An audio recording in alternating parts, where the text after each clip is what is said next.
Welcome back, everybody, to Beyond the Horizon podcast. I'm very excited to have my friend here, Ryan James Miller, coaching consultant in the house, in the studio with us.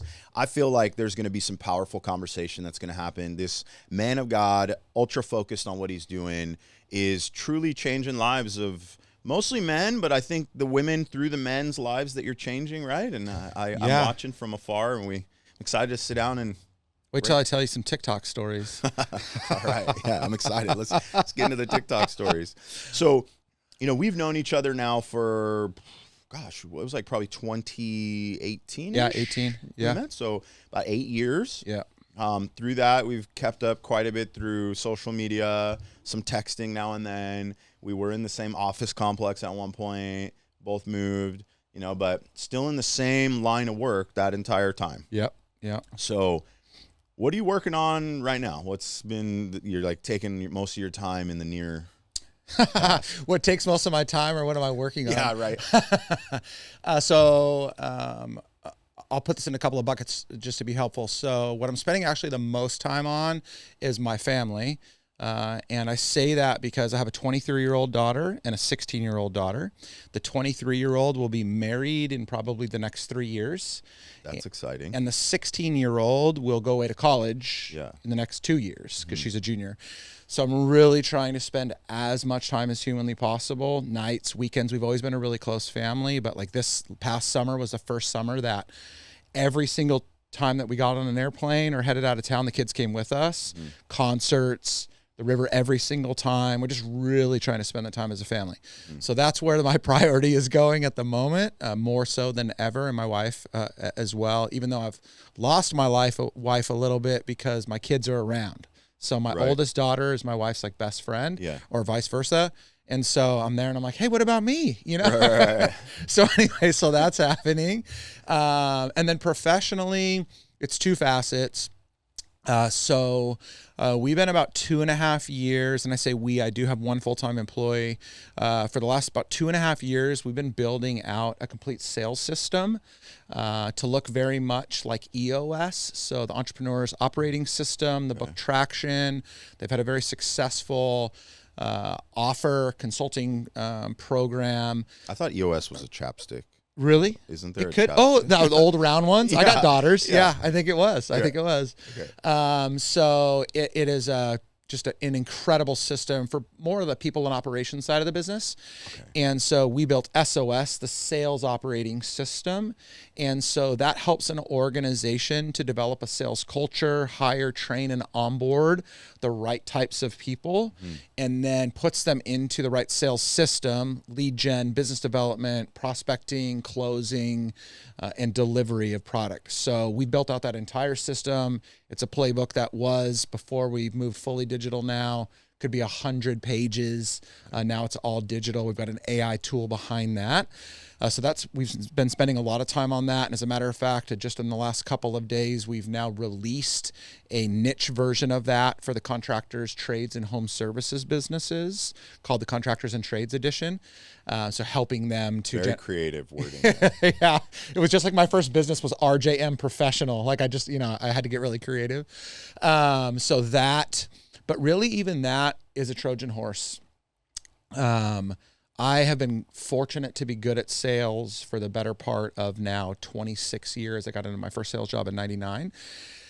And so I'm grateful for that. It generates a substantial amount of revenue for our business, but frankly, I don't care that much. And it's a terrible thing for me to say, but it's just a Trojan horse for me to introduce Jesus to people, particularly to men. And so about 1.5 years ago, created a program called the Men of Greatness, which is now a community with some integrated coaching for Christian men, helping them to continue to succeed professionally without destroying their faith of their family in the process. Because as you kind of remember, probably I was bivocationally a pastor for 5 years, and even just spending time in the community, just watching particularly Christian men try to continue to succeed. There's just this tension between, I don't want to make money everything because that's the prosperity gospel. On the other side, I have this drive and determination to have a nice life and to take my family on vacation and do all these good things. How do I keep those two things in tension? Right. And then how do I do that in a way that honors God in a Southern California ecosystem that's really easy to call myself a Christian and not really live that way?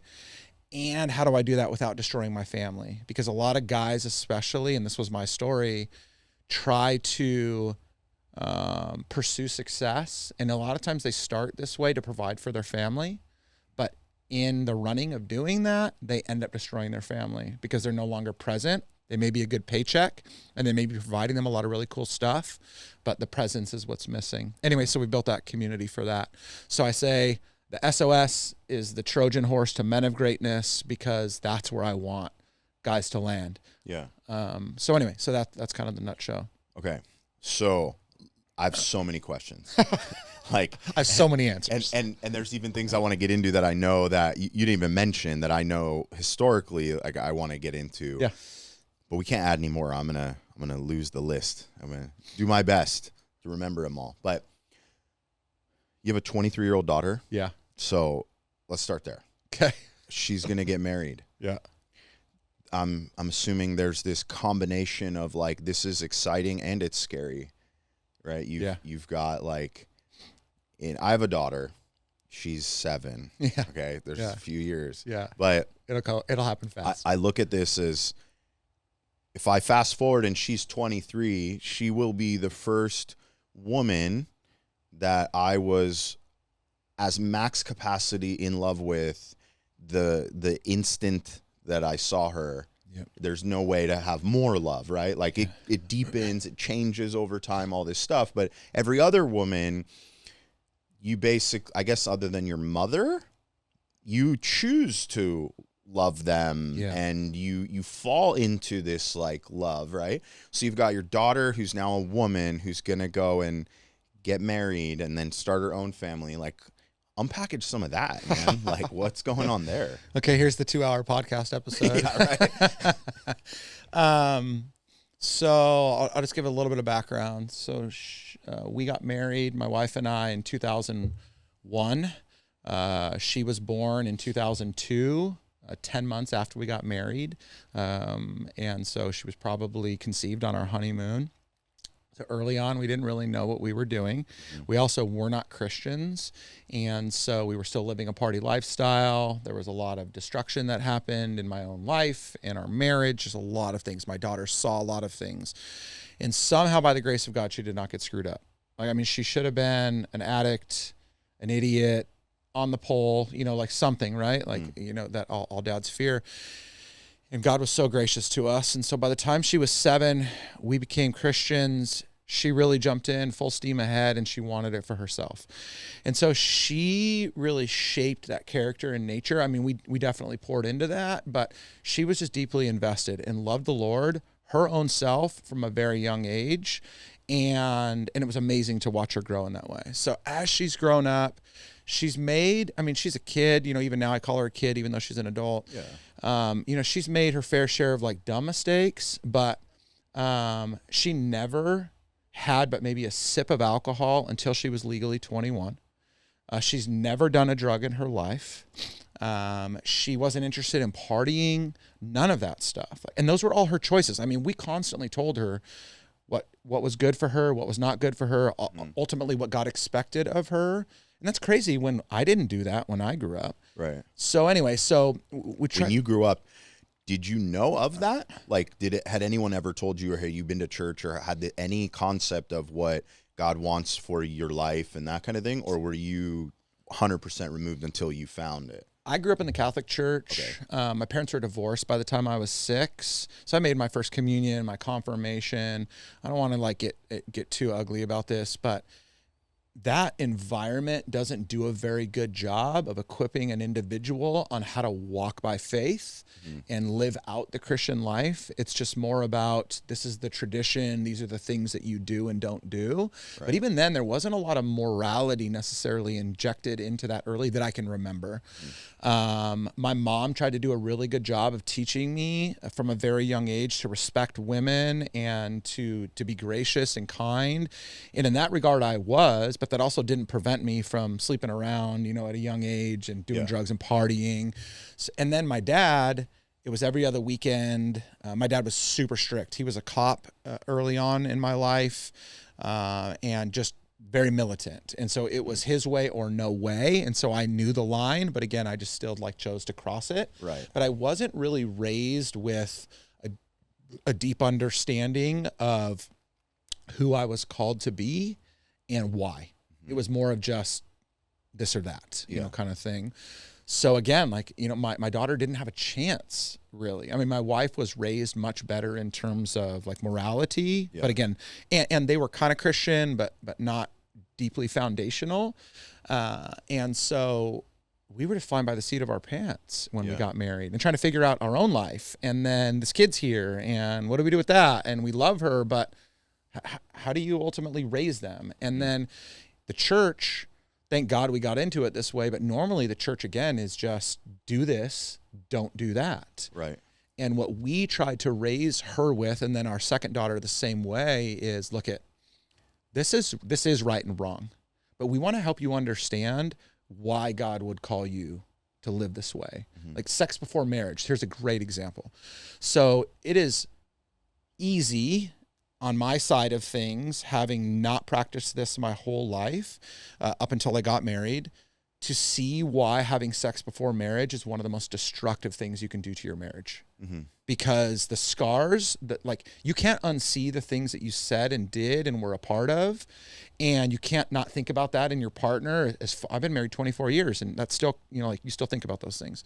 So you can see the damage and destruction. And so we tried to talk to her more though about why this is good for you and why this is not good, things like that. And so as she got into this relationship, she was a junior in high school. Early on, she drew the line. She told him, I'm not ever going to date anybody. This was her first serious boyfriend, by the way. I'm not going to date anybody unless I intend to potentially marry them one day. I respect myself, so I'm not going to cross these lines. I'm not going to have sex with anybody before I get married. These are her things. Yeah. And it just so happens that she starts dating a guy that he was just exploring Christianity at the time, but he thought he wanted the same things. And as they've grown together, that's become more and more real. And so now in their relationship, so this kind of gets to what you were asking earlier, how is a dad handling and navigating the situation? So I have watched, no one's ever going to be good enough for your daughter, no matter what. Yeah, right. And that's absolutely the truth. And so early on, I was just kind of he's her boyfriend. He came to church with us on Sunday, so he was around, but we just didn't have a deep connection. God had a different plan. In 2022, my daughter's boyfriend, 2021, he would suffer multiple massive seizures as the result of the COVID vaccine, and ended up in the hospital in a coma, a paralyzed induced coma for 5 weeks. Oh. He died. It was on the verge of death 3 times. Every major organ shut down at least once during that 5 weeks. Holy crap. And during that time, so we weren't that close, right? I mean, me and him. My daughter was there every single day but the 3rd day because she wasn't vaccinated, and so she would have to go get tested, get cleared, be able to get 2 more days in the hospital, then have to take a day out. For every 3rd day. Every 3rd day. Okay. Every 3rd day. But because she couldn't. But dude, for 9 weeks total, because he was in a coma for 5, in the hospital for a total of 9, she never left his side. Okay. And that I was trying to prevent her from going and being there because I did not want her to see that stuff, right? The dad protection. Sure. But at the same time, seeing what she was willing to do for another human being was amazing. So where the connection started to happen for he and I was, we were praying that this kid wasn't going to die. And so we started getting our church involved, friends involved, other people involved. There were thousands of people, Matt, that were praying for this kid. And finally, one day, I'd never met his mom in person. One day, his mom texts my wife and says, can you send your husband down to the hospital to pray for Alex because he's not going to make it? And dude, I had to walk into that hospital room and looked that mom in the face. And she is an immigrant from another country. She still doesn't speak great English. They've been here for a while, but she's just doesn't get the whole healthcare world and all these things. And I just remember walking into that room and seeing, I mean, he had like 13 or 14 different tubes and lines coming out of his body and monitors on him. I mean, he was a corpse just being kept alive by machines, you know? And I just looked at his mom and I just broke down crying. And I was like, I am so sorry. I'm so sorry that we're meeting under these circumstances, but I want you to know I'm here and I'm going to do everything I can to fight for this kid's life. And I just started praying over him and praying and praying and praying. And so I think that was probably 3 weeks in. So 5 weeks goes by and he wakes up miraculously. Like they had all given up on him. Even Kaiser said, there's nothing more we can do. This is kind of just going to be it. And one day, out of the blue, he just wakes up. Wow. And he's awake. He took a couple of days before he could speak again.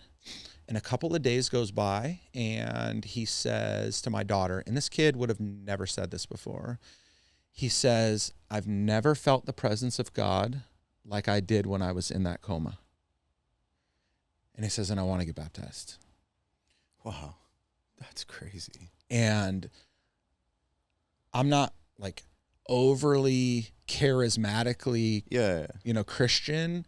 And yet this was such an evident presence of the Spirit of God at work in this kid that only would have happened because he was there. So he gets out of the hospital, about 4 more weeks. He had to be there to like rehab some of his stuff. Yeah. I got to baptize him at church. That's so cool. And so God, in his own way, was saving this kid through this tragic incident. God, in his own way, was bringing my daughter and him closer together through this tragic incident. And God was bringing our family closer together. Yeah. And since then, he and I are super close. He comes to me, he doesn't have a dad. His dad was killed when he was 7 years old. And so I'm the only real father figure in his life.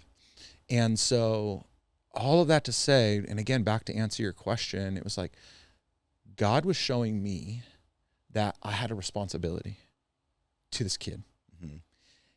And that through me acting out on that responsibility, God was going to start forging a relationship between he and I, and showing me that while no man will ever be good enough for my daughter, this is the man for my daughter. Right. And so together we've been able to just work on their relationship. My wife and I speak to them often about expectations and realities. And my daughter already wants to be married. They're just not quite there yet because he had to take a gap semester in college because of, being in the hospital. So he's a little bit behind. But anyway, all that to say, it's been amazing to watch the Lord work through that circumstance to do so many things that have all but just solidified in us. This is the relationship that is right for them both. Right. They have practiced no sex before marriage to this day. They've obviously gone through some tragic and terrible situations, and they've come out the other side so far. And so they've got a lot of room to grow and a lot of things to do still. But we sat down, he and I, recently, and I was like, look, man, I love you. I believe one day you're going to marry her.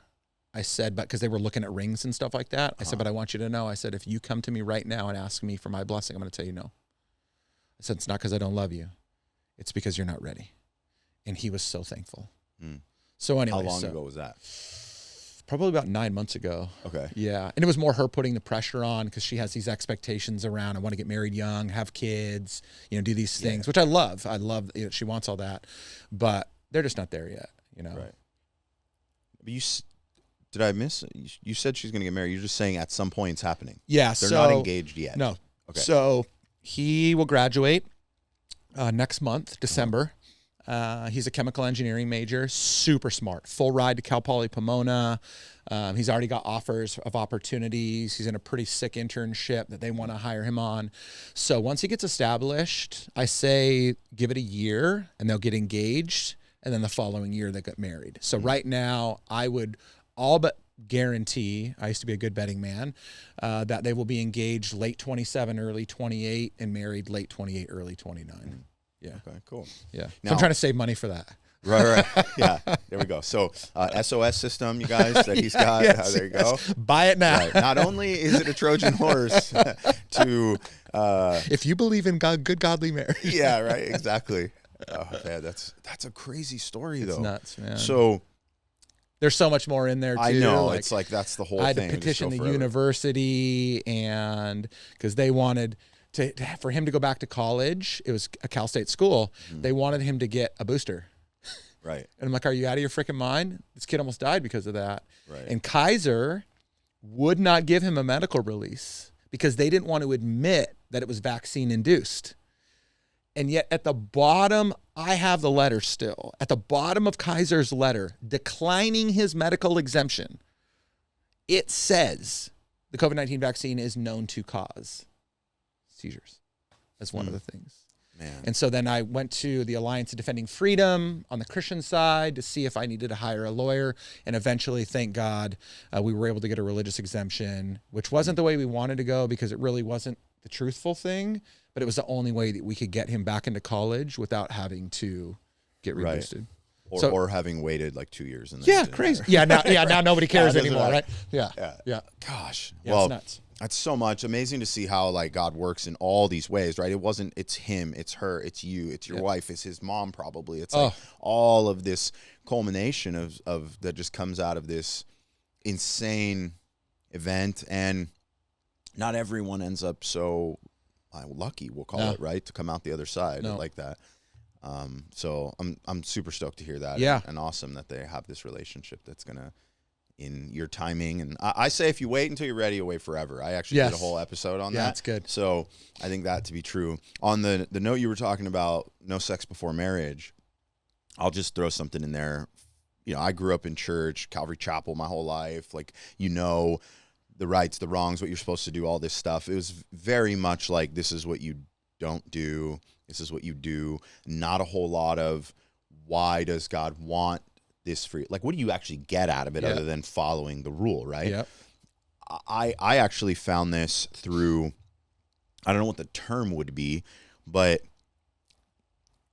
when Libby and I were together for probably, call it 6 months, 4 months, something like that. Like, I went into that relationship knowing whoever I call my girlfriend next, I'm only doing it if I actually think they're going to be my fiance and my wife. Yep. I'm not looking to like date around, do all this stuff if I'm committing. And so we were together for a period of time. We had slept together, and we both agreed that if we really wanted to see God's blessing on our life, on our marriage, on all this stuff, that we needed to stop. And so we stopped, and then we were engaged. We weren't engaged yet, I don't think. We got engaged maybe a month later, and we went. And what it showed us was during that season, it was like 1,000% proof that although having been there, done that, you want to go back to being there, done that, right? Yeah. But this period of time really proved that like that wasn't the deciding factor. Yep. And it gave me 100% ability to look back and say, well, every other relationship, had that not been there, there wouldn't have been that connection, the same relationship. This is one of the things that was like a binding piece together. Yep.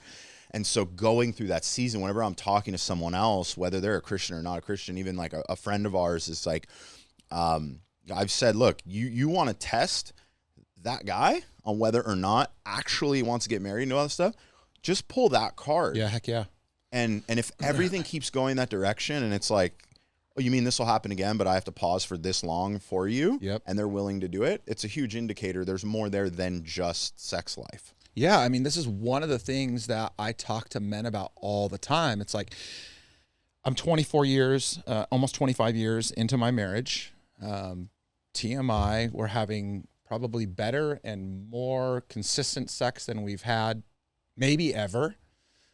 It's fantastic, but there have been periods of time in our relationship, whether because of a surgery or a baby or distance in our relationship, where that wasn't happening.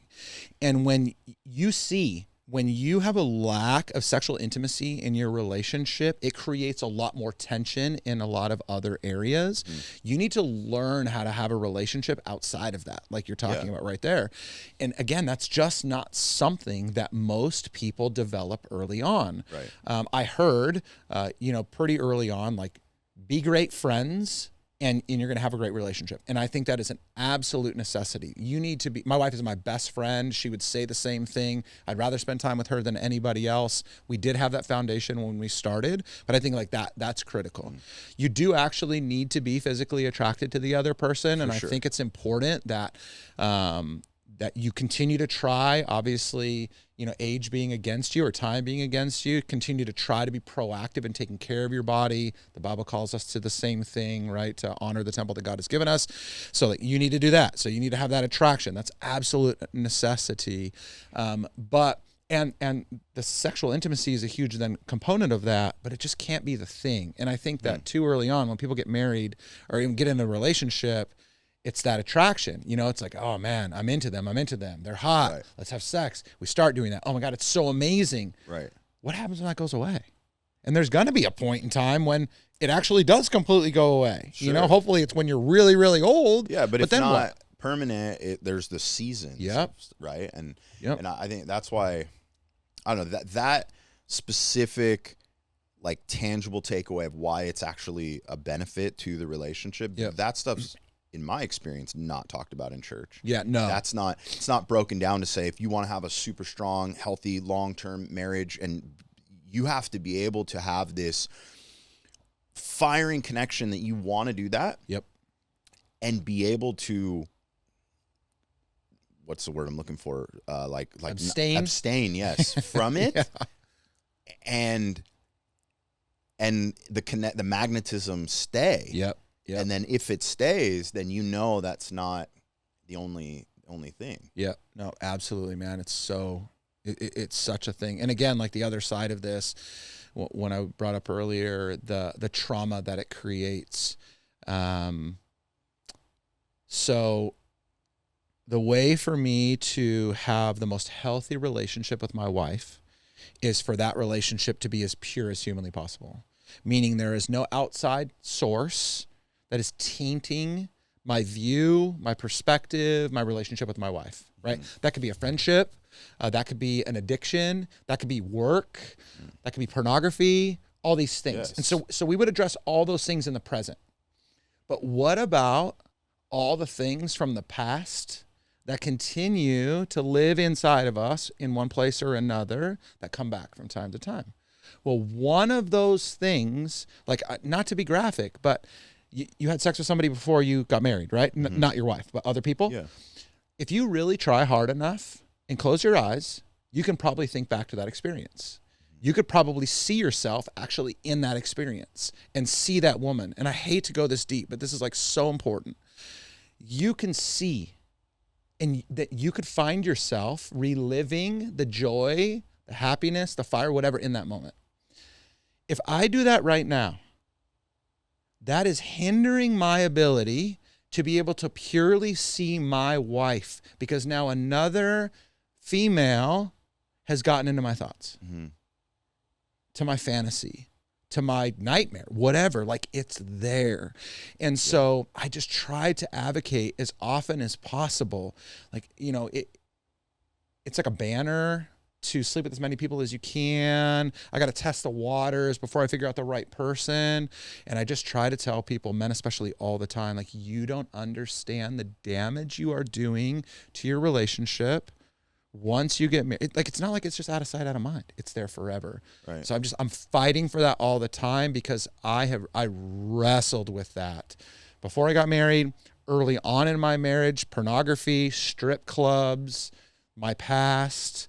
It's like, I don't want that anymore. I'm trying to do everything I can to erase all of that. but I can't. And so it's like I am dealing with the sins of my past, and they're hurting my ability at times to be able to fully enjoy and be invested into my relationship with my wife. So let's say someone is actually same shoes as you, has a past, they've struggled with it. Is there any actual tangible things where you're like, this is a tactic or a way to get through that struggle and to take this, because you can't erase it from the past. How does God navigate with someone to, you just live the rest of your life going, oh, I'm going to struggle with this? Or is there a way to manage it and handle it? And like when you... Yeah, I think that there are disciplines that we can implement that will help us. I don't think you can. Now, there's, I believe that God can totally erase things from our memory. And in certain areas, he's done that for me, and I'm so grateful for that. Erased addiction from my life. I just don't struggle with that anymore. Pornography, I used to be super into it, and I just don't care at all anymore. It's not to say I don't struggle with like scrolling Instagram and seeing some hot chick, right? Like that's there, but I'm not actively looking for it like that. So I think that that's possible. But more practically, I think that we need to redirect our affection and our intentionality. So if my wife becomes the content for my fantasies, so as soon as I start to like, let's just say I'm drifting off in my office and all of a sudden like I'm starting to think sexually about whatever, I'm immediately trying to put a picture of my wife naked into my mind. Or an experience that I've had with her recently, or maybe even something I fantasize about being with her that I'm like, oh, and so that it can redirect, my affection that way. So that's one thing, is redirecting it. The second thing is over communicating to your spouse how much you are into her and and when you think positively of her, telling her. So I had a pastor years ago when we were rebuilding our marriage. He said, every time you think something positive of your wife, tell her. And I was like, every time? And he says, yep, she walks by and you think her booty looks nice, tell her. She made great dinner, tell her. And so I started doing that with Michelle. And at first she thought it was the weirdest thing ever. She said to me once, she goes, what is wrong with you? And I was like, babe, I want you to know how often I'm thinking these things. And so the more that I've done that, the more that she becomes so bright that it kind of like drowns out the darkness of the other things. So that's a discipline. And then the last one I will say, and this is one that I've been really riding guys really hard for lately, is quit being a bitch. And what I mean by that is, if anybody follows David Goggins, and I'm not a fan of everything Goggins does, but I think his like intensity and tenacity is pretty dope. Yeah. And, he says, when it hurts, just say, quit saying, just, quit being a little bitch. And I think to myself, how often we as men get really lazy in our thoughts, in our decisions, because it's just easy. Right. Like I cannot look, I mean, I'm in a CrossFit gym, and especially during the summer, half naked women is just what's in there. Well, gym wear these days is not brutal. Sweatpants. No, it's brutal. It is. It's really hard, actually. It's really hard. And they're fit, and so I have to make conscious decisions to not stare at that girl squatting. Just be a man. And I know that sounds really silly, but we have to fight against those things if we truly believe they're not good for us. Like an alcoholic, they will not go into a bar because they know that's not a good idea. Right. Maybe after years they can, but they still can say, no, I can't drink that, because I'll fall back into that. Same way. So I think that the combination of those disciplines of again, dream and fantasy, like be intentional, the direction of where my affections are going to my wife, again, a discipline, something that we can do regularly. Now that was something though, that's giving the compliments, sharing the thoughts, all that stuff. That's for you. Yeah. I mean, not that it's both, but the purpose behind when it was told to you to do these things, you're saying you do that. That's for you. Well, when it was told to me, it was for my wife. For her. Okay. But what I realized is like anything else, you know, when you really get into wanting to buy something, and so you're looking at it all the time, you're getting more excited, Yeah. you see it all the time, same thing. Or you don't see it or think about it and you're like, oh, I guess I shouldn't have bought that. Yes, Good thing, right? yes, thank God. That doesn't apply hopefully to this. No, not to your wife. But that's the thing, is like, the more that I think on something, the more that it's going to consume me. Yeah. And so why not think on the thing that I know is going to be good? Mm-hmm. And so I think those 3 disciplines are really important. And then the last one for the Christian is beg and plead of God on a daily basis that he will rid those things from your memory. Mm. I do firmly believe that this is not for everybody. This is not an all the time thing. But as I said earlier, God is gracious enough to remove a lot of those things. Mm-hmm. But I think that oftentimes we are not asking. The Bible says, you have not because you ask not. Right. And that can be taken and applied in a lot of different ways, but I think this is one of them. I mean, to really just go to the Lord and be like, God, I don't want this. I don't want this fight. I don't want this struggle. I don't want this, these memories.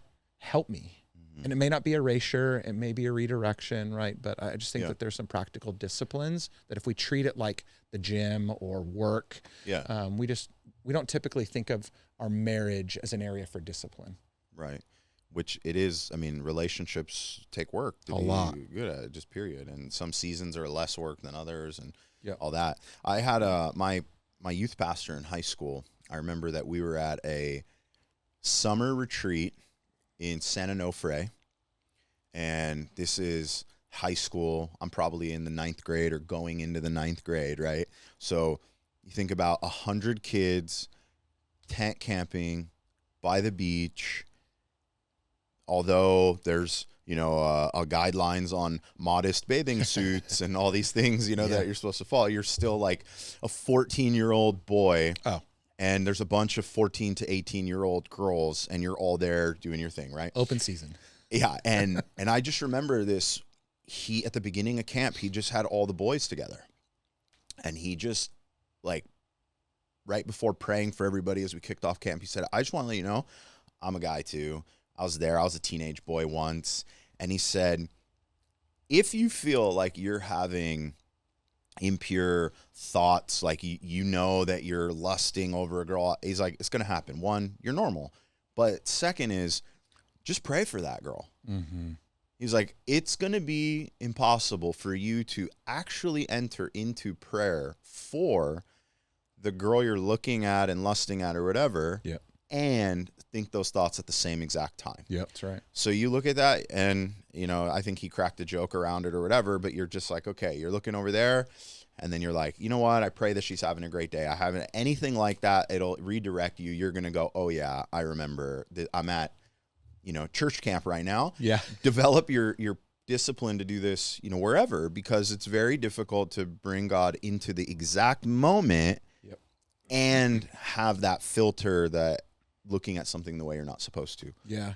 Well, and I wasn't really around church as much during this time, but in the late 80s, 90s, the purity culture was really big and people wearing purity rings and I get all that stuff. I think that it was overdone though, because it demonized the sexual desires that we have and the good nature that God gave us to be attracted to other people and for us, and for us to be attractive to others.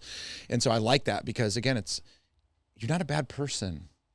Even for you to be married and a girl to walk by in a thong bikini and she's got a nice body, for you to think that doesn't make you an evil human being. And I think that's a lot of the danger is when you impose that thought, guys go into really dark places where I'm a POS or that's just the way I am, whatever. Right. And so I don't think that should be demonized. I think we just need to change the perspective, which again is what it sounds like that guy tried to do for you guys. And same thing that again, I'm trying to do for guys now is to say, go have as much sex as humanly possible with your spouse that you agree to, that's good for you both, that can work out, have fun with that, enjoy yourselves, do all those things. Mm-hmm. But when you have those other desires, redirect them. Yeah. you know? And that's something that, I mean, I just recently, it was probably about a month ago, 2 months ago, my wife and I, it's weird how, I don't know if this happens with you and your wife, but even now talking about our sexual relationship, other than the fact that like, oh, that was good, it's awkward still sometimes, like expectations or, hey, why not now? Or, hey, what about this or whatever. Yeah. And so, you know, you got to kind of build up a little bit of courage. And we were out in Palm Springs on a date weekend, and we were talking about it. And I was sharing with her my affection and desire for her. And I said, I wanted to tell you how much I appreciate how responsive you are to this area of our relationship, because you have done an incredible job of helping me to fix my affections on you. Mm. And it's not my wife's responsibility to keep my eyes off of other women. It's mine. Mm. But at the same time, when I told her that, it was crazy. Like it ended up turning into like a 3 or 4 day conversation over text back and forth. And I have the text somewhere, but she ended up sending me a text finally thanking me for being open and honest with her about like what I want and how she makes me feel. And the fact that I'm trying to fight against these other things, though it's not always easy. And that any time that I'm struggling, that she wants me to talk to her about it. So it's like, have that conversation too, right. You know, it's such a foreign thing. And I understand it's awkward. I just said 24 years, it's still awkward.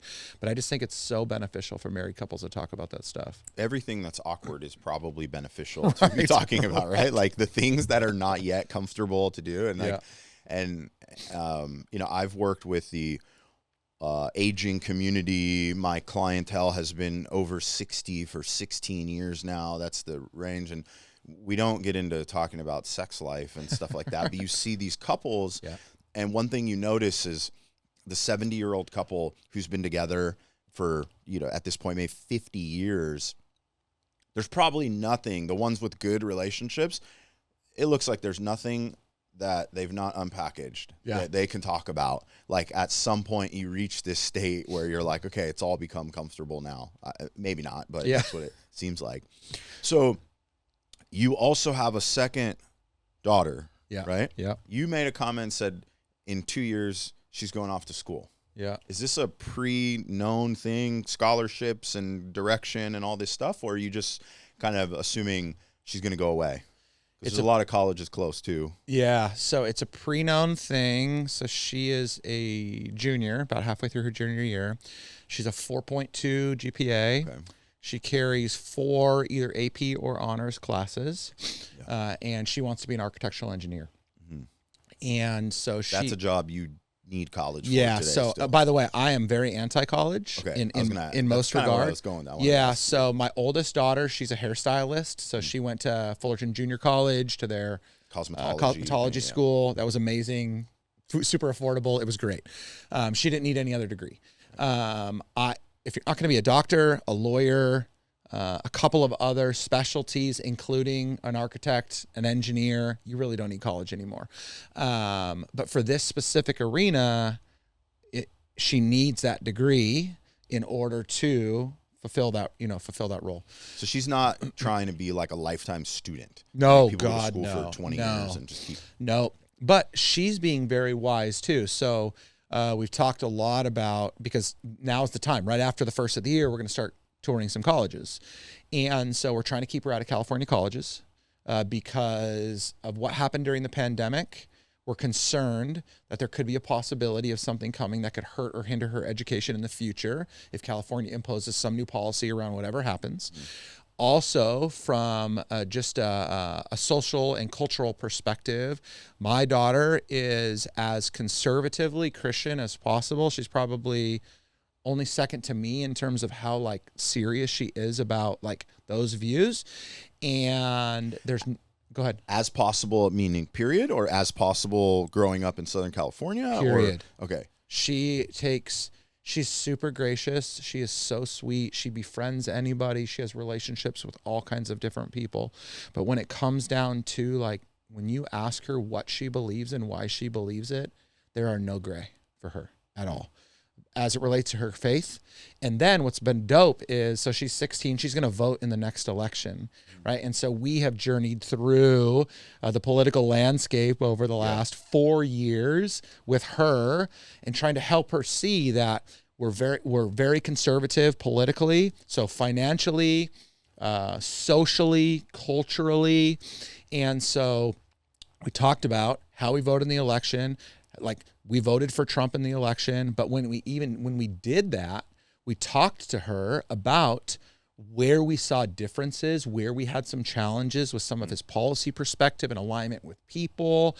And so she is developing that for herself. Right. And then, like so many kids in the last couple of months, when Charlie Kirk was murdered, that really, really then kind of just opened her eyes more to the dynamic of the culture. I mean, she was sitting in class in a high school here in Orange County, and most of the kids were laughing and joking and making fun of the fact that he had been shot and killed and that he deserved it. And she had to get up and walk out of class. And she wasn't like a massive Charlie Kirk fan. She just couldn't understand how somebody could be so evil when somebody was murdered like that.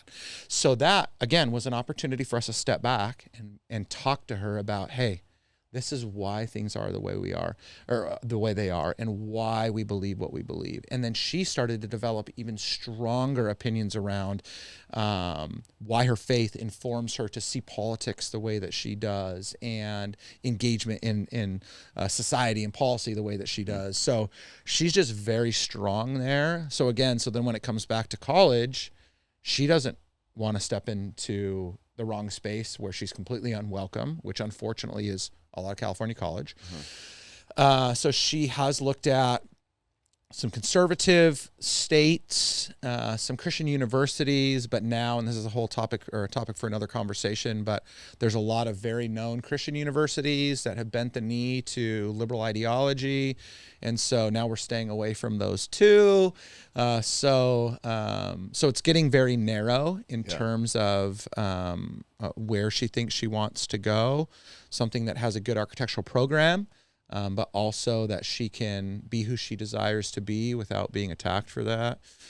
So we're working on that right now. Right. And it's been interesting navigating that. And then on top of that all, college is so freaking expensive. And so we're trying to work with her on, hey, you better work really hard so you can get some scholarship and some grants, and then we're going to see what we can do, and then you may have to stack up some loans. Whatever ends up happening, I'm confident, God has a path that you guys will find and navigate through. Not that anybody wants to go and not be able to be themselves without being persecuted, but it's also kind of the life we're called to, that's going to happen, right? Not to mean you have to put yourself in the gauntlet of it on the daily basis. Yeah. But. Yeah, and there's some boundaries, right? Like, I don't want her going to Berkeley where they're like burning things down because, a conservative is on campus, right? So that's not going to happen. I also don't want her going to a school that claims to be a Christian university and is not adhering. I'd rather her go to a non-Christian university that we just know everything's on the table than going to a Christian university like Biola or Point Loma that are compromising on biblical ideology. Mm-hmm. So that's kind of more of the barometer or barometer that we're trying to work through. So you talked about going through political landscape, all that stuff. You ran for office, right? I did. I did. So what office? Oh, I think I just unplugged the mic. Sorry. Maybe? No? I kicked this blue cord, Richard. I pulled it. Still in? All right, cool. All right, we're good. All right. You ran for office. So what were you running for? The school? Yeah, something. So I was running for Placentia Yorba Linda Unified School District School Board. So that about 2 years ago, almost 3 years ago now, a friend of mine that's on the school board said, hey, you'd be really good on school board. And I said, you're out of your mind. No chance. Don't even bother me with this idea. And then, having kids in the public school system. And again, we're in a fairly conservative bubble in Orange County. Our district's by and large been pretty good from the surface. With the last couple of years post-COVID, I was not happy with the way that the school district handled the pandemic. And then even some things around, like my kids are 50% Hispanic, and we're told sometimes even by teachers that they were racist because their skin was white. And so I just wasn't appreciative of those things, right? So anyway, so those things are happening. And then we saw this acceleration of gender dysphoria and boys competing in girls' sports and in girls' bathrooms. And people thought that that was just happening in other places, but it was actually happening in our own high schools in Placentia and Yorba Linda. So I was getting more frustrated. And finally... Were your girls playing in sports and experiencing this directly, like competing against? So no, my oldest daughter swam and played water polo, and she never experienced that herself. My youngest daughter swam up until this year, and on her team or in her competition, never. But during that same period of time was when there was multiple issues at Esperanza High School with a boy using the girls' locker room and bathroom. And the girls were told that they needed to find another bathroom to use. Anyway, so that was happening. And then what made headlines this last CIF year was there was a boy that was competing in women's track and in women's volleyball for Yorupa Valley High School, which Esperanza and El Dorado share the same CIF division as them. And so, Valencia. And so at CIF track, he finished first and beat all the girls in the events that he competed in. And then in volleyball, Valencia High School, which is also in the Placentia Yorba Linda Unified School District, he was on the girls volleyball team, and thankfully the Valencia girls team was able to beat that team.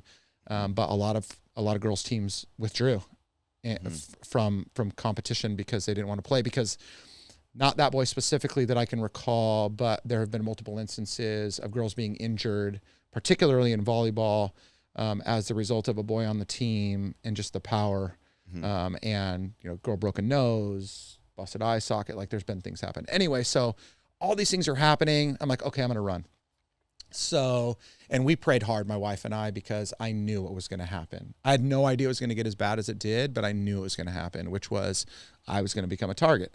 I'm very public about my faith. I'm pretty public about my political leanings. That's not everyone's a fan of that online in general. Sure. Having a following, you get nasty DMs, Instagram, whatever. Anyway, so I've dealt with that. I announced I was running in June of 2024. 2024. So I announced in June. Who do you announce to when you announce you're running just for the school board? So you file all your paperwork, and then I went online, right? Right. That day, not one day later, that day, a picture shows up of me on the internet on the public buzz pages, the Placentia Buzz, Brea Buzz. It was one of those buzz pages. A picture shows up of me wearing one of my shirts that says "Make Masculinity Great Again." It's just a shirt I have. Love the shirt.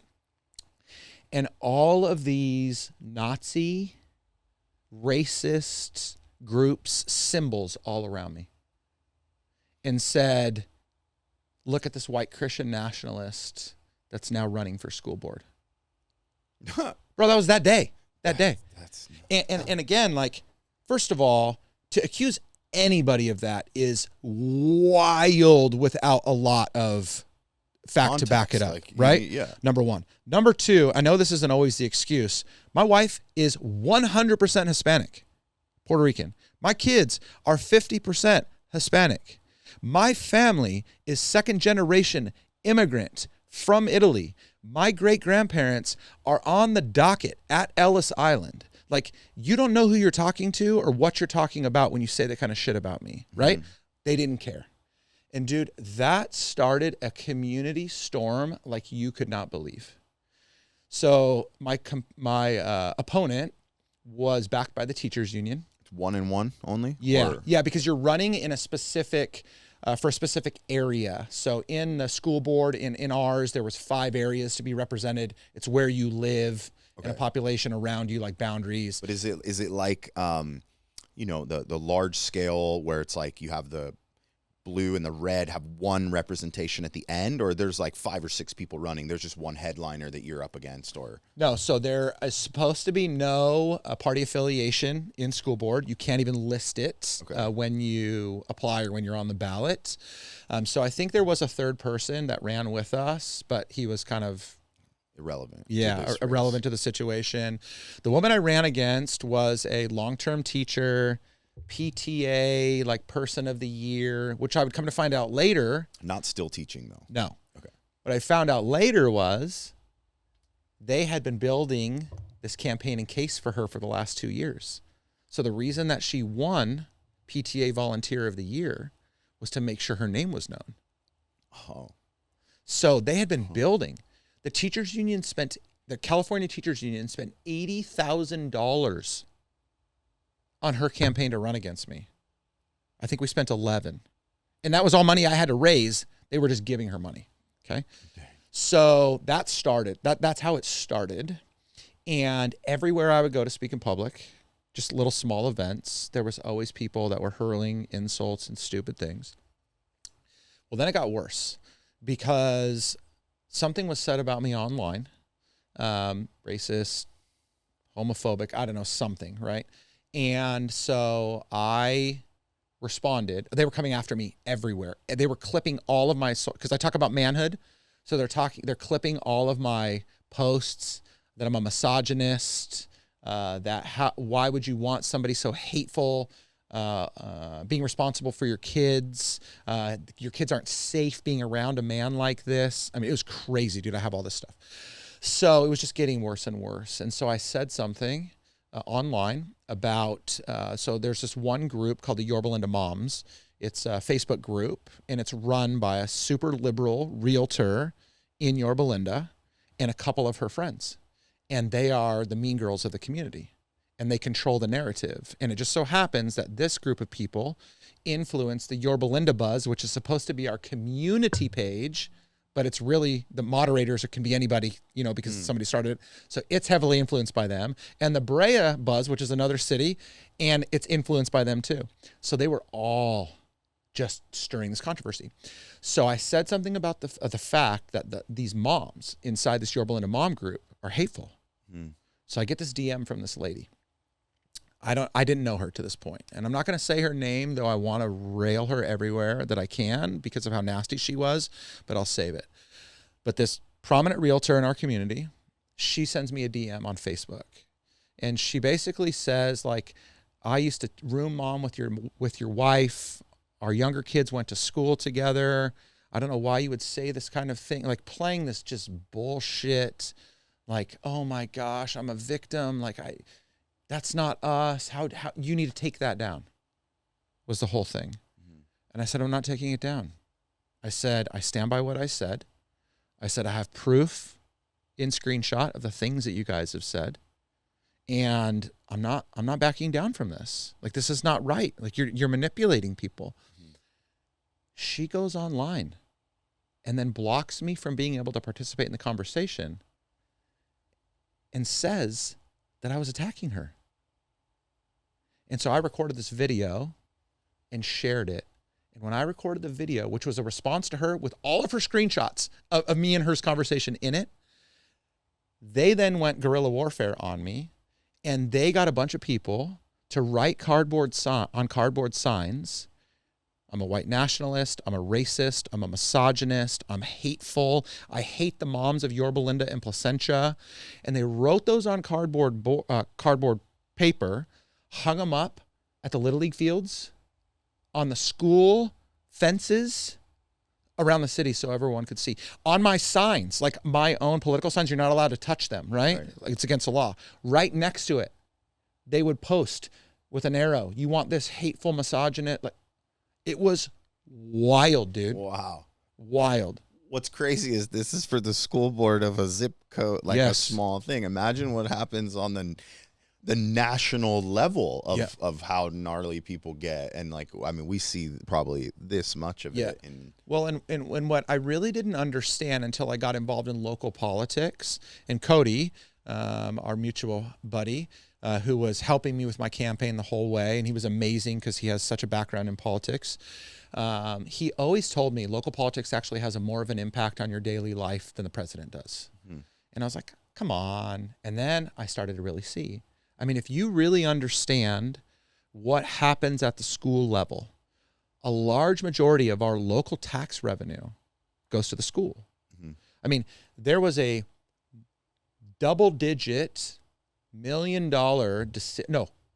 triple-digit $1 million decision that was made in our local community that in the next 2 or 3 years is going to put that tax burden back on the taxpayers of our Tri-Cities because of a decision that was made at the school board.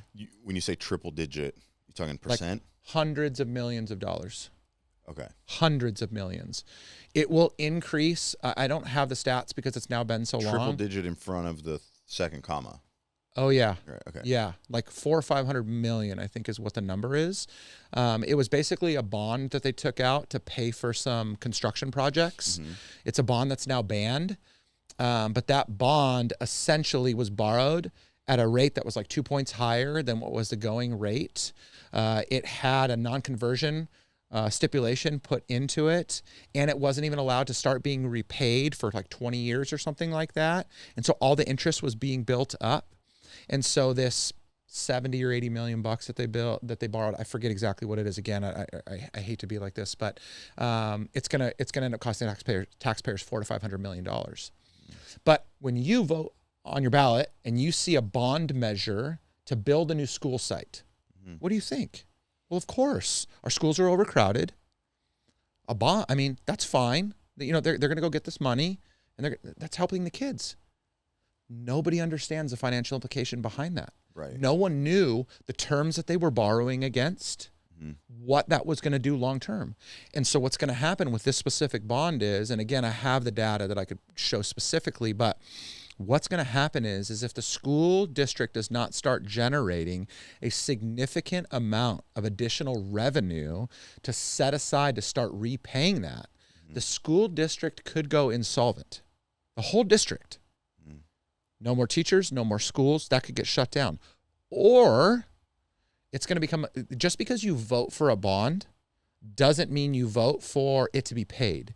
And so if the school says we can't pay it, it's going to come back to the ballot, which it's going to happen in 2028. And now the taxpayers are going to say, do we want an additional, I think it was 1.5% or 2% increase in property taxes?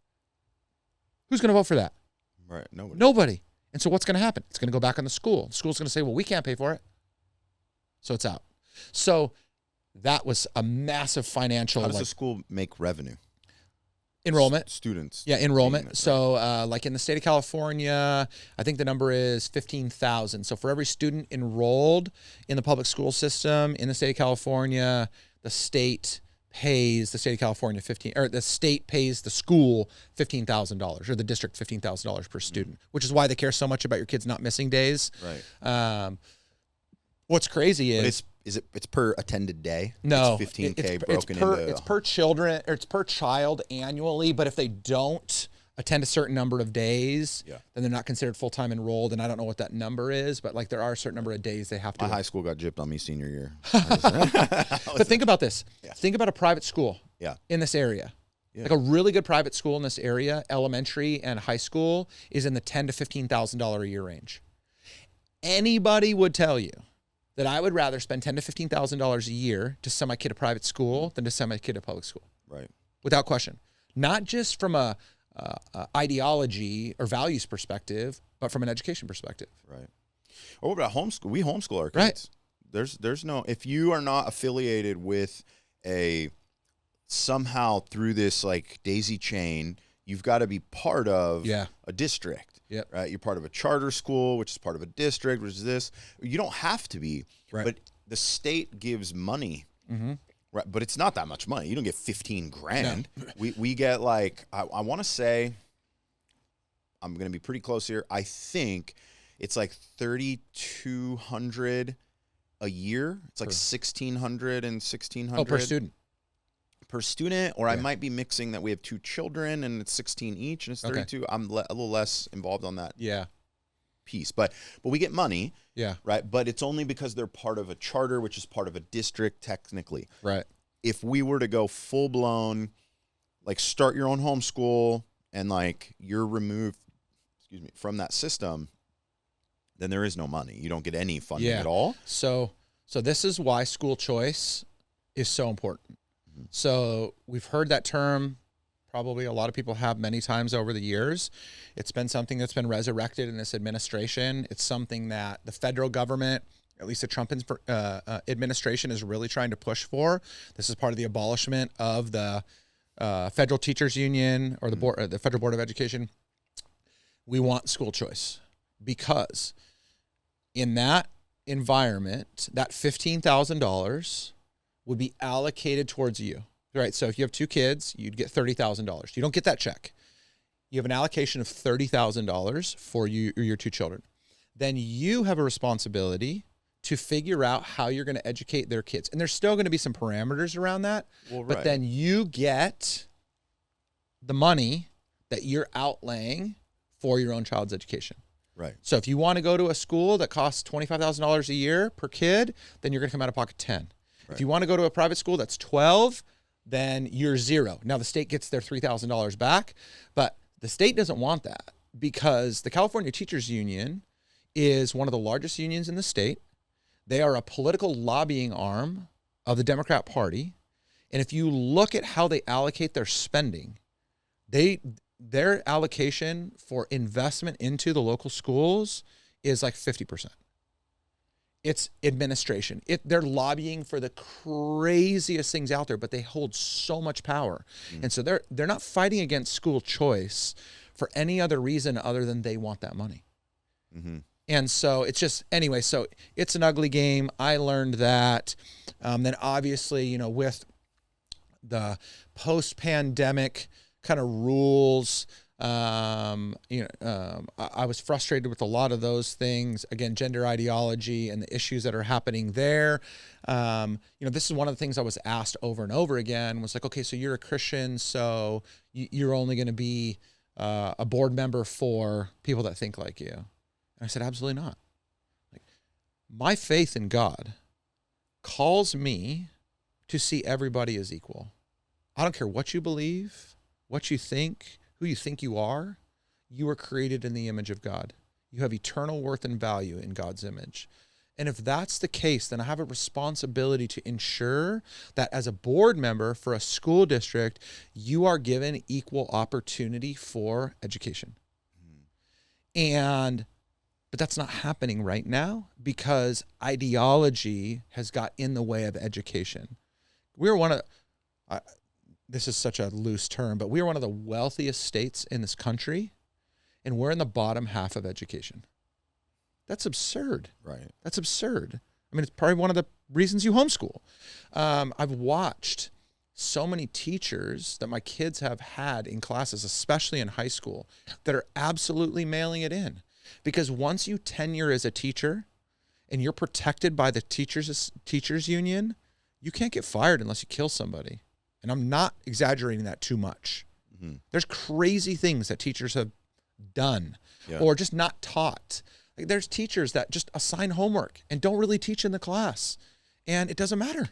And I'm thinking to myself, like, this is nuts. We need to reform these things. Like, we need to go back to educating our kids to be able to go out into the world and know what they're doing. I mean, reading levels across the country are down grade level reading is down across the country. That's horrific.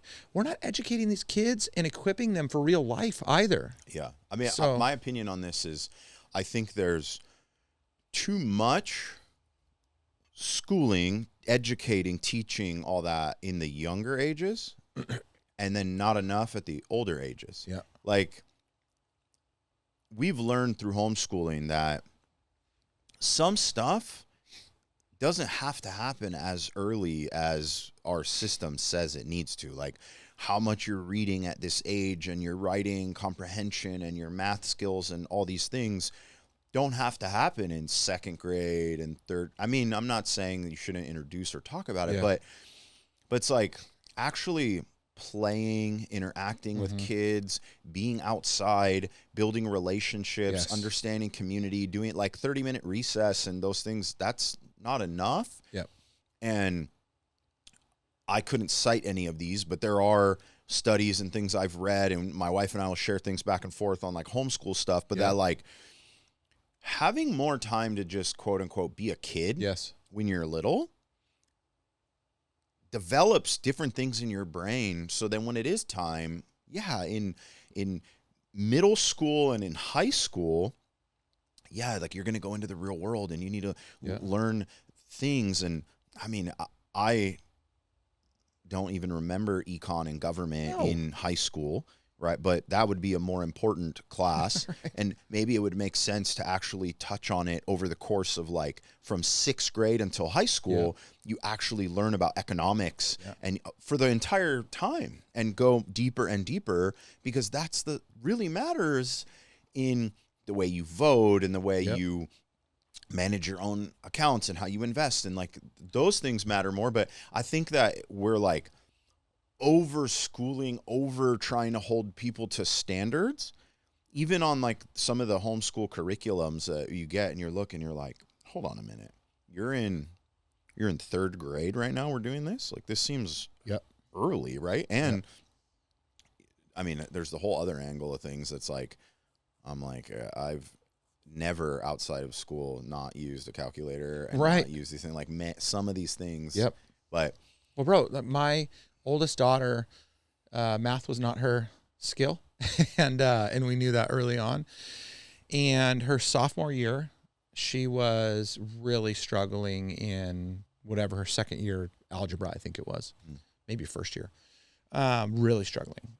And so we knew that wasn't going to be her pathway. I said, look, go to your counselor and figure out what to do, because this is unnecessary. And I finished pre-calculus. By the way, I couldn't do an algebra problem anymore. My younger daughter's doing it now, and just beyond me. But I said, go to your counselor. So she goes to her counselor. The counselor says, oh, we'll just put you in remedial math. You just need 1 more year of math and you're good. We'll just put you in remedial math. And she goes, whatever, sign me up. And I said, whatever, sign her up. Like, let's just get through this. Yeah. You know what remedial math was? Amortization schedules, interest, balancing a checkbook. Like the stuff we actually won't need to know. True financial, like, information. Literacy, yes, that you are going to have to use. These kids are algebra or calc experts, and they go to buy their first car and they have no idea how interest works. Right. It's just crazy to me. I'm like, it's so backwards. Right. So, and the play thing is so big. I mean, I know you guys did that for so long, went out on the road and allowed your kids to experience so much of life, and were able to teach them. There's a colleague of mine that he is just coming back from Greece. He went for 3 months with his 3 kids, and it wasn't just for vacation. They went to learn the culture. They're educating them the whole way. He has some term for it, but it's basically like experiential education. Right.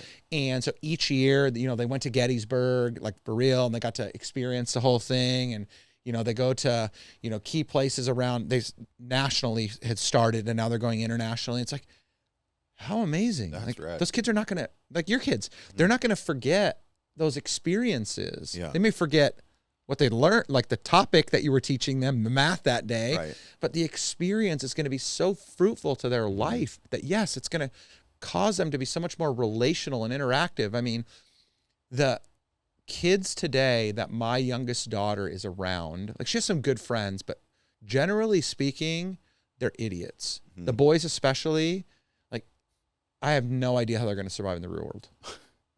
Some of them will come out of this and they'll figure it out. And others won't survive in the real world. It's just crazy how they're being held back so much farther, and they just don't know how to interact. It's wild to me. Yeah, I mean, culture and all this, the whole evolution of the way screens, all these things. Man. I mean, like we're the last generation that will have grown up through those years without having like screens and cell internet, phones and smart technology and the internet and stuff. Because I mean, the internet existed on some level, but we had like the days of like bring, ding, Yes, ding, ding, yes. ding, internet. You know? Yeah, exactly. Like, well, this is one thing that I'm talking to salespeople about a lot right now. Is, you know, when I started in sales, 1999, that was my first sales job. I had a Thomas guide and payphones. Like we had cell phones by then, but I didn't have a cell phone yet for work. You're aging yourself. I think I had a pager. Yeah. I'm like, dang, you were really on payphones? Yeah, Thomas guides. Yeah. And we had to like map it all out ahead of time so when we were going to go. But that caused us, we didn't have email. I don't think. Maybe if we did, it was like very, very basic. You probably to be at the office on a desktop to like log in and get drive, eyeball to eyeball. And then what happened? The internet boom. Fast forward all the way to then the pandemic, which completely decentralized and dehumanized our interpersonal skills. AI and technology coming out the other side. Sales and business have become so dehumanized. And so there is this race and a competition to try and get more information to win the affection of, right? To create awareness. They have forgot how to just relate to people. So that's one of the things. Actually just finished, we may be halfway through it, a series I wrote on it's time to sell like it's 1985 in 2025. And it's going to date itself here in the next couple of weeks. But I think it's just so important that as human beings, we realize that there is a huge benefit. Like you talked about, I don't go anywhere without a calculator. I use ChatGPT and Grok all day long. So I don't think there's anything wrong with leveraging the tools. We're on a podcast and the blessing of being able to push that out digitally. Sure. But even just recording this podcast, us doing this right now, eyeball to eyeball, is so much better than being on Zoom. Oh, it is, for sure. You know what I mean? And so I'm trying to teach salespeople to become human again. Some of them don't know anything other than just being fully digital. Right. It's wild. And I'm seeing a lot of salespeople struggle because they can't break through the noise because it's too expensive and time consuming. And so they're really struggling to find success. It's a tough dynamic, I think, for sure. Like when the pandemic happened, we migrated for insurance and financial services was like kitchen table to kitchen table. Yes. From 2009 until basically 2020, I drove 3,000 miles a month, every month, kitchen table to kitchen table. I was in 3 to 5 homes a day. Sometimes I'd go from one county to another county in the same day, getting porched, people not showing up, right? Is that what you called that? Yeah. Getting porched? Yeah, when you get... I never heard that. Let's go. So you show up at the door, you're sitting there on the porch, no one answers the door, you got porched. You know, people trying to talk to you through a Ring doorbell. Sorry, not interested anymore or whatever. You're like, what? I drove 35 miles to come and see you. What do you mean you're not interested? So when the pandemic hit, we pivoted fast to virtual. We already were wanting to do more of that. Yeah. But there was definitely a sense that we went everything virtual. There was even this attitude that I know I developed where it was like, we don't need in-person anything. Like, this is so efficient, right? Yes. I'm like, wake up, I'm at my computer, I'm in a meeting, one right after another. There's no more. I drove 3,000 miles for the entire year in 2020. I drove 3,000 miles a month every year before that. Jeez. But then I started to realize, like, we were doing all our team stuff on Zoom, everything. And then finally, I was on the road. So I was on the road during part of that time, end of 22 until 24. So I had like basically 2020 until 2024, 4 years of fully virtual sales, fully virtual everything. And I was able to make it. We were making sales happen. At first, you know, I wondered, are people going to move their entire life savings with me if we never sit at their table and shake hands and break bread and do stuff? Yeah. And quickly I was like, yes, they will. Like, this did not stop. It was fun, right? Yeah. Part of it because there was a shift in the culture that they had to meet their lawyers and their trust attorneys and their doctors and their CPAs were all Zoom because they had to. So it kind of forced the hand of going that way, made it comfortable. The whole point I'm trying to make, though, is then eventually I was back in town And I went and I had a meeting with my brother in real life after not seeing him for almost 2 years. Wow. And I'm like, oh, wait, this is a thing. I was like, oh, and I went through this process for probably like 6 months where I was like, oh, like it's real life. I can touch you. Like, we're here. It was this weird thing. Yeah. And then I found like, okay, hybrid is really what I think is the way. Agreed. There is no reason for me to drive to Palm Springs to meet someone for the first time to potentially get stood up on a meeting. Right. Don't want to do that ever again. Right.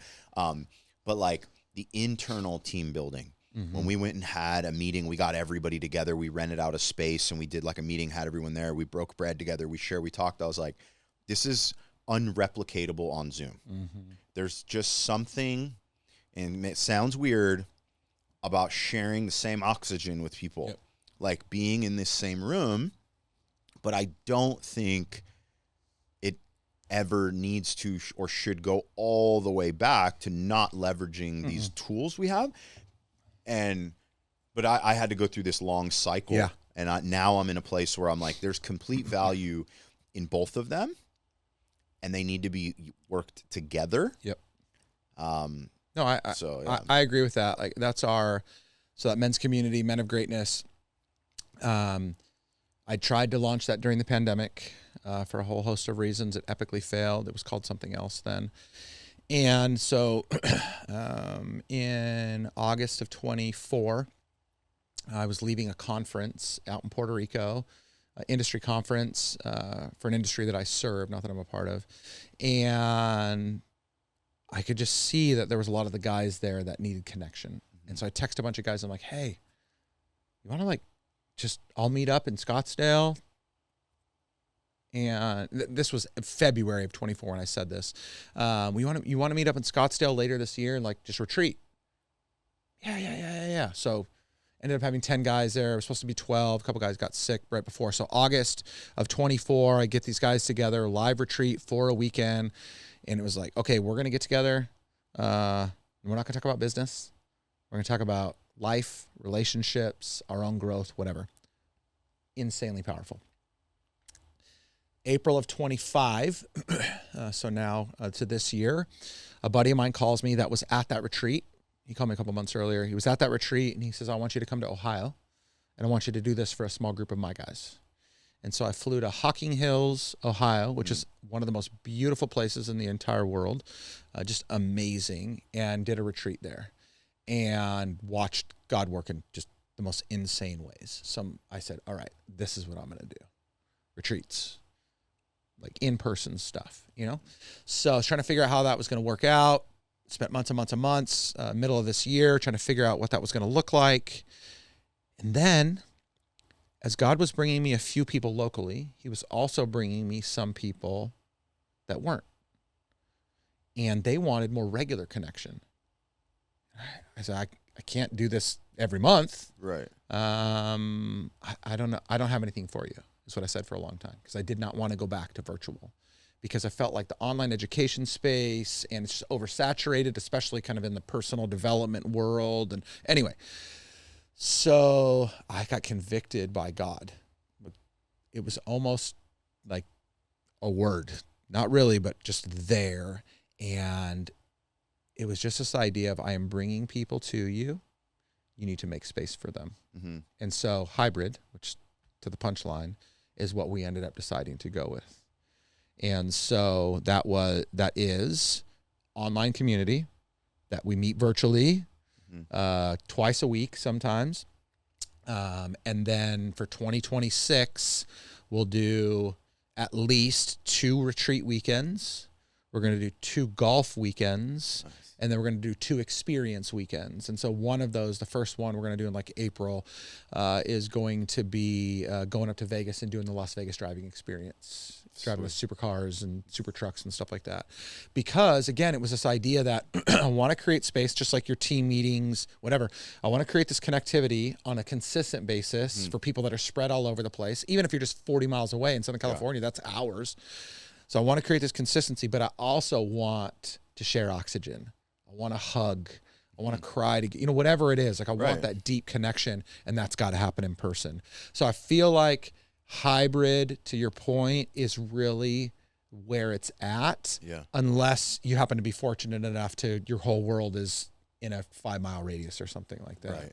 But even in that, you're then for sure limiting only to the other people in Yes. that 5-mile radius, Yeah. right? And there might be something like that in addition to this. Yes. So you can have your local hybrid, in-person, super tight, almost like small group church type Yes. thing, right? Yep. And then your virtual, which can be multi-daily touch or connect if needed. Yep. And then you have these quarterly or semi-annual, like kind of big things. That's rad. Yeah. So yeah. when's the next one coming up? The Vegas thing? No, we're gonna do a retreat in February, late February. Will be our first 2026 retreat. Okay. Um, And the retreat is just basically you go like some rooms at a hotel, and then you have No. like or what are you doing? yeah. So we Wilderness rent style? houses. Okay. So Scottsdale, we'll go back and use the same house every time because it's just stupid. 14 beds in 10 rooms, pool table, arcade, like 4 arcade games, a half-court basketball court, putt-putt, pool.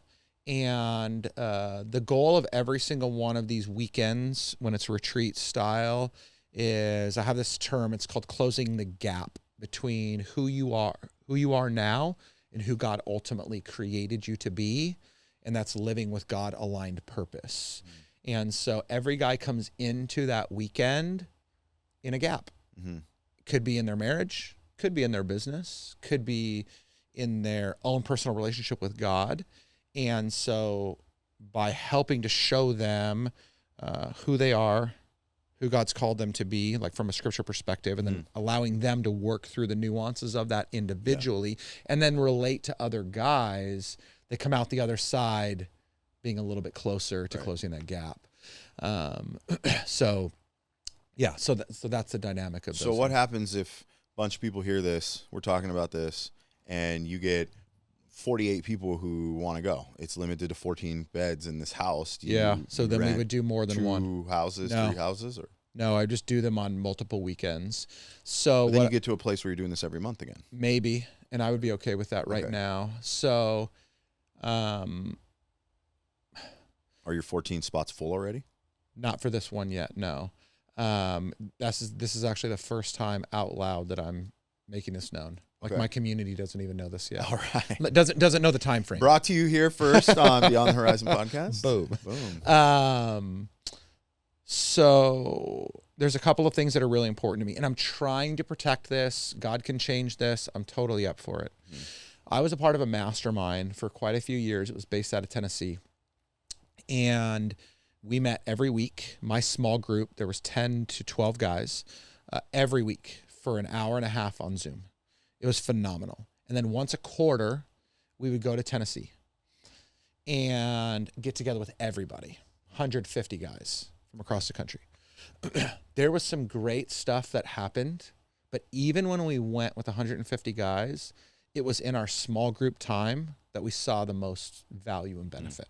Were you with the same people in the small group Yes. that you were in? Yep. Okay. Yeah, because they had all the context to my life. We shared Sure. personal P&Ls with each other, so they knew how much money I made and Yeah. how often I had sex with my wife and like everything.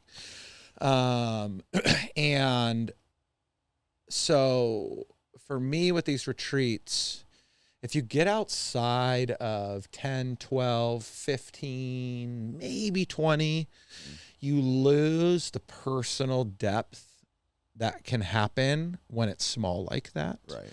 So there is a world where we could do a hotel and and you just have personal time for the smaller groups. I'm just not ready to go there yet. Right now, I'm a lot less concerned with scale and more concerned with quality of transformation. Right. I feel like in almost every program I've ever been a part of, particularly for guys, it's a get in, get my thing, get out, which there's definitely value and benefit to those. But what I'm really trying to do, I'm the first one to do this, but God has really impressed on my heart that it's about depth of transformation. The whole reason why Men of Greatness and whatever this community exists is because of how close I was to ruining my whole life. So I got married in 2001. She was my best friend. We had been best friends for almost 5 years. We met through other mutual people. Long story behind that, not worth telling now. You can read my book if you want to know it all. Wounds. We started dating in 99. We got engaged in 2000, married in 2001. Mm-hmm. We bought a house and closed escrow 3 days before we got married. We had a kid 10 months later. All these things were happening really fast. And there just was tension. We didn't know how to completely operate in the role of husband and wife. Neither of us had fantastic examples of that. I was broken home. Dad was remarried once. Mom was remarried 4 times. Her parents are great and they are still together, but it just wasn't clear dynamic of roles. And so we didn't know how to operate. And so we started struggling and there was tension. And we started fighting then over money. I was making pretty good money at that time, but I was gambling and we were partying. And so we were burning money as fast as it was coming in. I was spending thousands of bucks gambling and during a week, and I get pissed off at her for buying a $20 shirt to go out to the club that weekend or something. It was like that, right? And so the fight started getting worse and worse. And so August of 2006, I'd gotten a new job a couple months prior. I was going to a training in Chicago, and on my mind leading up to that training was how I was going to be able to cheat on my wife and nobody would find out. I was already had been talking to my mom a little bit about what happens if I get a divorce, and I don't want to just be a weekend dad. That was the only thing, I don't want to say the only thing, but that was one of the main things holding me together was I didn't want to be away from my daughter. And sure as Satan would have it, though I didn't know the Lord at that time, I end up in Chicago. Second night there, out drinking with a group of the people from training, and wouldn't you know it, hit it off with a chick and flirting, and we end up back in the hotel bar, drinking. One by one, everybody leaves, and the only people left in that bar is me, her, and the bartender. And at the end of the night, it was my room or hers. And by the grace of God, I ended up in my own room by myself. And I woke up that next morning, and I just felt like a hollow shell of a human being. Mm-hmm. At that time, this is 2006, I was making well over $100,000 a year, which used to be a lot of money, or a decent amount of money. I owned a home in Yorba Linda. My wife's driving a S-Class Mercedes. I'm driving a bomb truck. We have all kinds of toys. I'm spending money, wearing nice watches. I have all the things. And I was empty. Right. All the things that don't matter. Yeah, but I didn't know that. Right. That's what I thought mattered. This is what helps you define that doesn't matter when something like this is. Yep. And so fast forward through this, but went home that Wednesday and said to my wife, we need to go to church. That Sunday, we end up in church. Pastor's preaching a sermon on what it means to be a godly husband and a godly father. There was 800 people in that Calvary Chapel. That sermon was for me that morning. Right. That was the day that I say that we chose to come to faith, but it would be 6 more months. In St. Patrick's Day the following year, 2007, I went on an all-day, all-night bender with buddies, came home hammered, drove home drunk. Huge fight with my wife that night, and she said, that's it. It's now or never. And she had never said that to me before. And that was it. I was like, all right, we're going to turn it around. And so little by little started to rebuild our marriage. It took us 4 more years. We finally got things back intact. We would have another child. But then the result of all my financial irresponsibility, all those years, plus the 2008 recession, in 2013, we lost our house that we had owned for 12 years, that I'd raised my family in. And all the toys were gone. We literally had the clothes on our backs. That was it. And then fast forward to 2017, you know this story, but my wife and I and 5 of our friends were in the crowd in Las Vegas when the mass shooting happened. One of my best friends, she was killed that night. My wife took a round of ammunition through and through her hat, so I nearly lost her. You still have that hat, I think. Yeah. Right? Oh, yeah. 2020. After 8 years of serving as a pastor of a church, bivocationally, I had my business and I was serving as a pastor. Through some hurt and some serious difference of opinion with the other 2 guys that were leading, I stepped down. And so through all of this, I've continued to learn that all the things that this world has to offer don't mean shit. They just don't. Mm-hmm. And as I became a Christian during that time, and I'm still fighting for this, and I'm still learning this, the only things that truly matter are the things that God calls me to. That's first to him, without question. Second, to be a husband to my wife, to be a provider and protector, whether it's jumping on top of her in the middle of gunfire or being there to serve her when she doesn't feel like doing the dishes and I'll do them for her or something.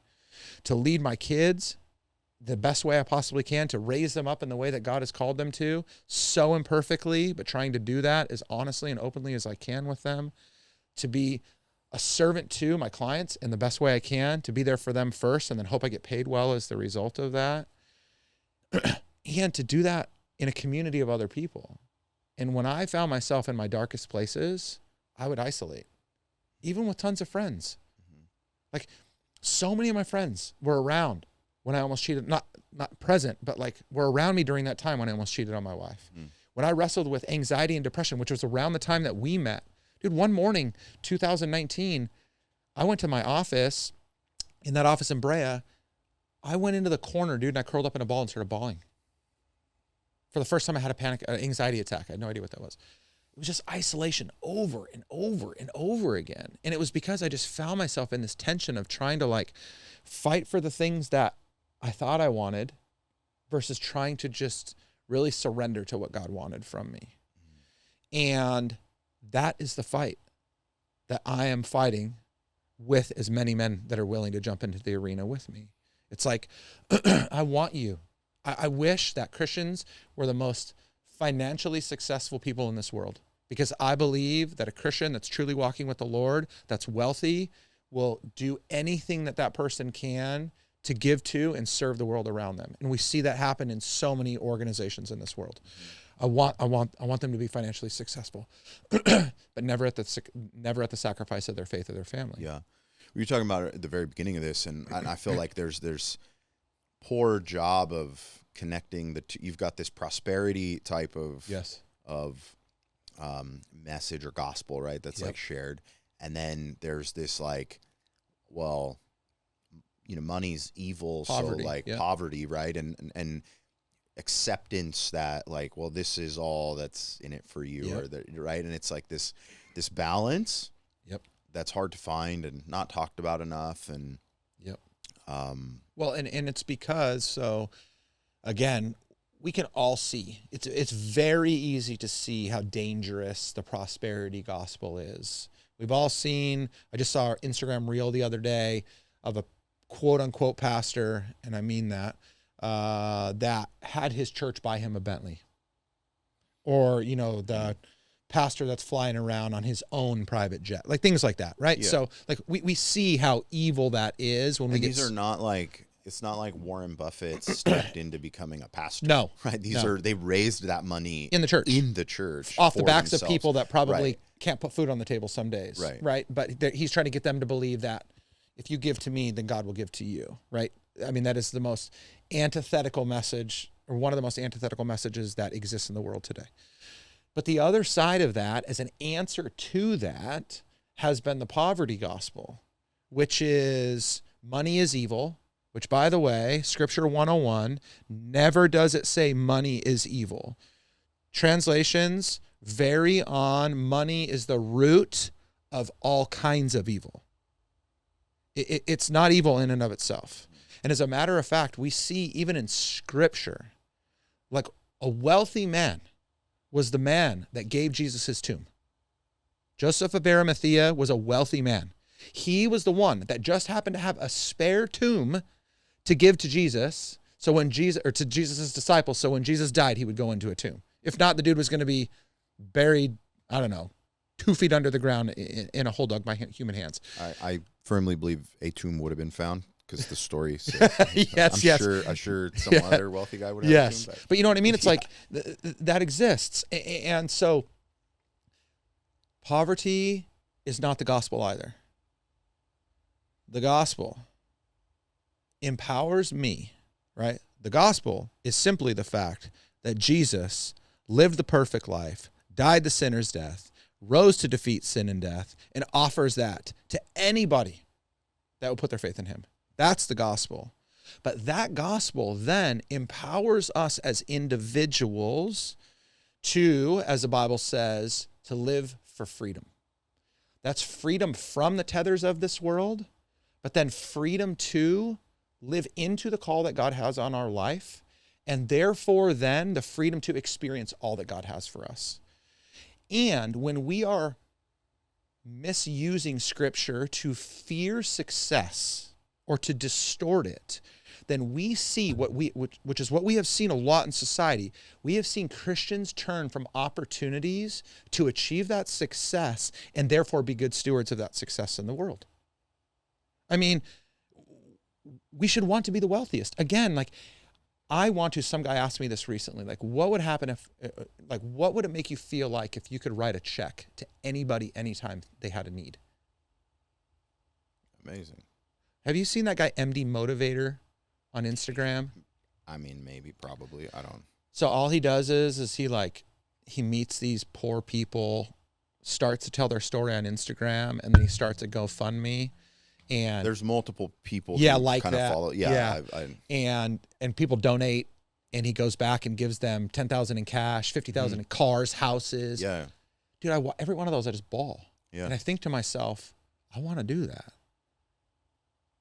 And I can do some of that now in little bits. You want to do that, like start an Instagram and crowdfund? Sure. Like that, no, I don't want to crowdfund. I literally just want to hear that my neighbor can't pay a bill and pay a bill for him. All right, you want the opportunity to be able to provide. As often as humanly possible. Mm-hmm. It sickens me to think that we have people in this world that go without food. It sickens me to think that people in this world are struggling to put clothes on their kids' backs. Mm-hmm. It sickens me to think that even in a wealthy community like Orange County, California, that there are people regularly having to drive through the food banks just to put anything in their stomach. Mm-hmm. I want to solve that problem. And I'm not saying this because I'm some good, generous guy. It's just because I believe that's what we've been put here for.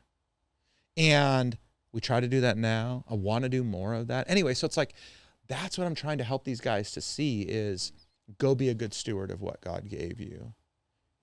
Try to be as successful as humanly possible. But back to the thing, if it causes you to destroy your faith or distort it or to destroy your relationship with your wife or your kids, God would never call you to do it. Right. So someone who's struggling and feels a lot of the things you describe maybe are them and they want change. And, you talked about like an ultimatum you got from your wife that was like now or never. Yeah. Not everybody may be fortunate to get that ultimatum. Yep. Sometimes it's over, Yep. They don't get that moment. Yep. Do you have any advice that you would give to get it started? Like moving out of what has become your routine, your habits, what's normal, even if you don't want it to be, is very difficult. Yeah. I struggled with weight for a long time. Still on some level do, but I was like heavy set kid. I remember being in arguments with my own self around like I don't want to eat bad, or I don't want to overeat, or I don't want to drink, but then you still do in the moment, and you can't actually hold to the thing you said you're committed with, and you hate yourself for it, and all this, and there's a psychological struggle that happens when you don't want something anymore, but you don't know how to get out of it. Like I came to the realization that I was like addicted to food and addicted to the feeling I had when I ate or drank certain things, whatever, it's like kind of, so everyone has their different vice and struggle. What is advice you would have to a man that's like, I gotta start doing the right thing? What do you do? How do you make that happen? What do you recommend? So I'm a really bad person to ask this question because I am extreme. I'm an all or nothing person. So like the day I quit smoking back in 2006, I quit with 1 cigarette left in my pack on purpose because everybody else waits until the last one's done and then quits. And I quit with 1 left to prove to myself and everybody else that I could look at that thing and never smoke again. So I'm very extreme. You still have that cigarette? I should have enshrined it at this point. It'd been pretty dope. A Camel Turkish Gold. Yeah. So It's bronzed in your... Yes. Yeah. By now it'd be like just tar. Sure. It's been so long. So I will go back to something though that I think is a reasonable ask. First is, do you really want to change? That's got to be the first question. If the answer is yes, then my next question is, to what extremes have you gone to in other areas of your life that you're willing to go to here? Because what I typically find, and again, this is not for everybody in every situation, because I understand there are things that require medical assistance. I understand there are things that require radical spiritual experiences with God. But what I find so often with men especially is they have the ability to be disciplined radically in certain areas of their life. Business or fitness, or those are 2 kind of the common ones. And actually what's weird is that they don't often correlate, but one of those 2. And so then my question is like, if you can be that committed to get up every day, to build the business of your dreams, why can't you have that same type of commitment to only have eyes for your wife? And the answer is pretty simple. It's very complex, but it's very simple. And it's because I don't want to. Now, in your situation, and I would love to hear you respond to this, but in your situation, so the Apostle Paul says this in the book of Romans. He says, I do the things that I don't want to do, and I don't do the things that I want to do. And that, to me, shows this picture of this fight that we have against the sin that the Bible says like entangles us. Right. Which means there are tendencies that we have inside of us, and we all have different ones, some of the same ones, but different ones, that cause us to be drawn towards one thing or another, right? Like some people, like food, I could eat chicken and white rice for the rest of my life. Like that's so easy. Mm-hmm. But then like David Goggins is a great example. Actually, I'll bring this back around to my illustration earlier. People don't like when I say this, but that's okay. The guy is probably one of the most disciplined human beings on this planet when it comes to his own fitness. Mm-hmm. He is a terrible husband. And I say that because about 2 years ago, a video went out of him speaking at a conference, thousands of people in the audience. And they were asking him about his own discipline and the radical nature of it. And he's on his 3rd marriage, I think, which it is what it is, right? Like you can't make one work, 2 work. And he looks over at his wife, and I'm going to bludgeon this quote a little bit, but he says, she knows, and he points at his wife, standing on the stage, side of the stage. She knows that my goals are more important than her. And first of all, I was like, that is the most disgusting thing I've ever heard in my life. Personally, right? Not everyone takes the same offense to that. I do. He is who he is. You do what you want to do. Still have respect for his tenacity. But what I realized was he has become so hell-bent on proving everybody wrong from way back when, if you've read Can't Hurt Me, that he will stop at nothing to continue to make sure that they never have a way to call him a fat POS again. Mm-hmm. Even at the expense of the relationship that God would say is the most important earthly relationship that exists. Mm-hmm. So he has chosen in his own little be a little bitch mantra to be a bitch when it comes to his marriages. Right. And you can say like, well, what about his wives and what they had? Fine. Like there's so much other context there that I don't know, but it's choices. Like for you, what did you do? How did you get out of that?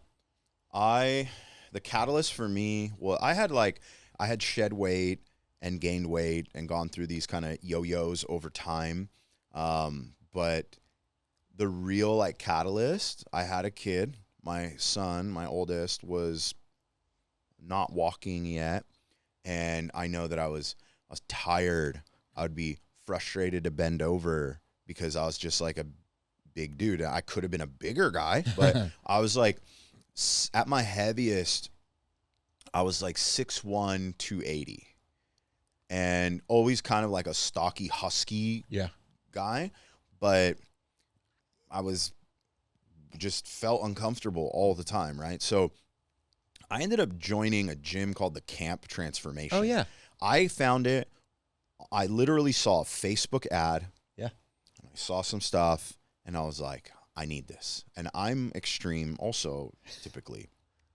So I'm like, I'm going to go and see what this thing's all about. And then I show up, and then I was like, holy crap, am I at a multi-level marketing meeting or something? I was like sitting in a room with all these people, and they're talking about all these things. You got to pay $500, and then if you hit the goal of losing 20 pounds in 6 weeks, they'll give you it back. Yeah. And I was like, no way. And I'm like, I'm going to do it. Like I put it on a credit card or something. I was in a, like, not a good time to spend money. We just had a kid, whatever. Yeah. And I'm like, I just have to get out of this. And I felt called, like, this is going to do it. And it was, you have to come in and check in at the gym 5 days a week. You have to check in on Facebook that you're there. You have to post a picture. You have to do weigh-ins. They give you a full meal guide. You got to follow the meal guide. If you don't, it's not going to happen, right? And I'm like, I want my $500. I'm going to make this happen. Yeah. And I go, and it's I lost like 28 pounds, I think. Dang, in 6 weeks? 6 weeks. I was like, dang, I took the money, I rolled Pre-Ozempic? Yeah, yes. This was nothing but chicken, rice, and a lot of sweat. A lot of HIIT workouts. Yeah, and so I did that, and then I rolled it back in, and I did it again. Which is so genius, right, that they do that. It's like 100%. But you can have your money back, or... You know what was crazy? I thought, there's no way this could work. But the finishing people at the end of the 6 weeks is 20% the size of the starting class. Yeah. And I'm like, all these people just gave their $500 away? Yep. And these were not all people well-to-do with a bunch of money to just throw away, right? Yep. And I'm like, oh, they actually didn't care. They didn't hit rock bottom enough. They didn't, I have no idea, right? None of them were like in good it wasn't like you showed up and were like, well, let me see if I can get a little more. Yeah. Everybody needed to lose weight. Yep. Yeah. Genius business model. And I lost the 28 pounds, rolled it in, did it again. I basically I went from 280 to basically 250 something, right? And then I lost a little more weight. And then I was like, okay, I was going for a little while. And then I was like, I don't know if I needed to go to this anymore. And then I kind of got out of it. And then I like stayed near. I never got back to my heavy weight again. I always kept it off. I just, like maybe 10 pounds, you go kind of up and down. And it mattered to me. And then it was like I was in like a plateau. And then I needed something extreme again, kind of. Mm.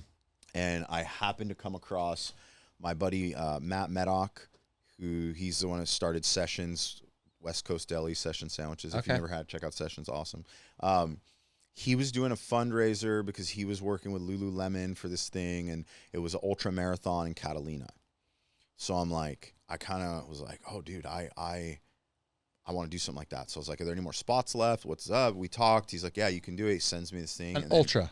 Yeah, I trained it was a 40-mile. Yeah. Ultra. Had you ever done a regular marathon? No, I'd never ran more than 3 miles. Stop it. I swear. I never ran more than 3 miles. And so I told this story on one of the other episodes, but I first day on the training schedule, and I'm by myself, is run 4 miles. I'm like, I've never ran 3 miles. I got to run 4 miles. So I go, and I can't run the whole thing without stopping, but I travel 4 miles, right? Like I'm going to do the distance. Yeah. And then I shed a bunch of weight from training and doing that thing. And then it was 2018. We ran in like October, November, kind of around this time. Yeah. Was it 8 years ago now? Yeah. 2018. Yeah.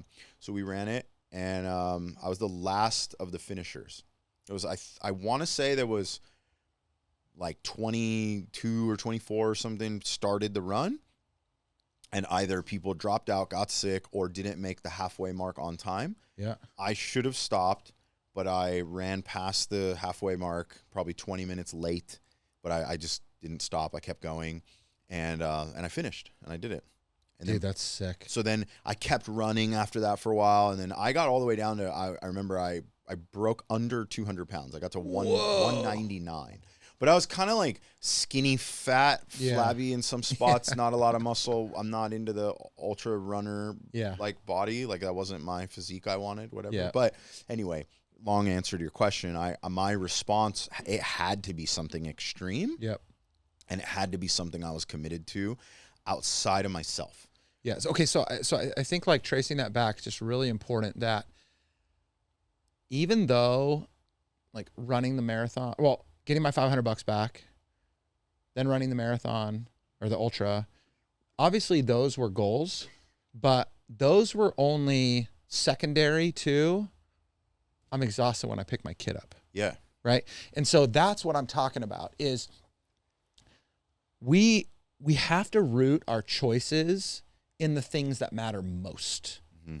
Because go run my mom bet me years ago that I wouldn't quit smoking for a year when I was smoking forever ago. She gave me $500.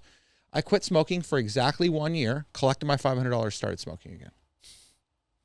Yeah. I can do anything for a period of time. That's why we yo-yo in diets. That's why we can sprint and make sales calls and then get burnt out. Like I can do anything for a period of time, but actually sustaining it requires something much deeper, which I always argue is why external motivation never works. Mm-hmm. Only internal motivation. Your internal motivation was, I am called to be a father to these children, to this child, young children. I need to show up for them. I need to do my best for them. I want to live life with them. I can't do it like this. That's something that I believe God put in you, right? Like he gives you the desire based on the call, which is to go. God never calls anybody to be a crappy husband or a crappy father. Like those are choices we make. God's like, go do it well. And that looks different for different people. And so you have this epiphany. I'm out of breath. I got to do something about it. Then came all these micro goals, some really big, and disciplines that allowed you to accomplish that goal. So that's why I think it's really important that we understand call. If we don't understand calling, then we are going to get caught up spending our life on the hamster wheel of goals. Goals are stupid. They serve a purpose, but at the end of the day, anybody that's ever set a goal knows that I miss it. I'm pissed off at myself. Maybe I even feel really bad about myself. And then I just try again. I make it. I hit it. And what do? Set another one and probably even bigger. It just never ends. Mm-hmm. So I need something that's deeper. So goals are okay. But when I understand my call from God, who has God created you to be? Who has he called you to be? That is where the deep work really needs to start if you want to have effectual change for the rest of your life. The reason why I don't walk into a strip club anymore is not because I don't like looking at naked women. It's because I am called to honor my wife. I'm called to be a provider and a protector. I cannot protect my wife if I'm distracted looking at other women. It just can't happen. Right. And you think, well, what, physical protection? No, even protecting who she is, protecting her worth, her value, her views of herself. You know what I mean? Yeah. So it's like my choice is, dude, if it was up to me, I would do anything I could to sell and make as much money as I can. I'd cut all kinds of corners. But I can't do that because God calls me to do business a different way. Mm-hmm. And I'm saying, I hate saying this stuff on podcasts sometimes because it makes me sound like I'm like holier than thou. We can go through all the list of ways that I still screw up right now. But it's like, I have this view of who God calls me to. And so I'm going to be who I want to become. Yeah. So one thing I've been thinking about kind of leading up to this that I wanted to ask was, what's the struggle, if any? I'm assuming, you're coaching men. That's your North Star, right? Your businesses lead towards this and all that. how do you like make sure you're always doing the work in your own life and on yourself, that you are going out there and telling other people they need to do, coaching them into it, collecting money to go and deliver this? Like, is there a struggle? Do you have checks and balances that you follow exactly the same? Like, how does that work? Because there's a million coaches out there, and I don't sit down and talk to all of them and about the business, but like, it's got to be a pastor, I'm sure, may have these struggles and things. You're up there teaching, and you're like, I'm struggling with this right now, but I'm going to teach them, right? But anyway, I just wanted to kind of open that up and like, what's that? Yeah. Like? So the struggles are real. My biggest challenge in life, at least for the last so many years, has been this tension between wanting more than I have right now and feeling called to more and not getting it. And so more.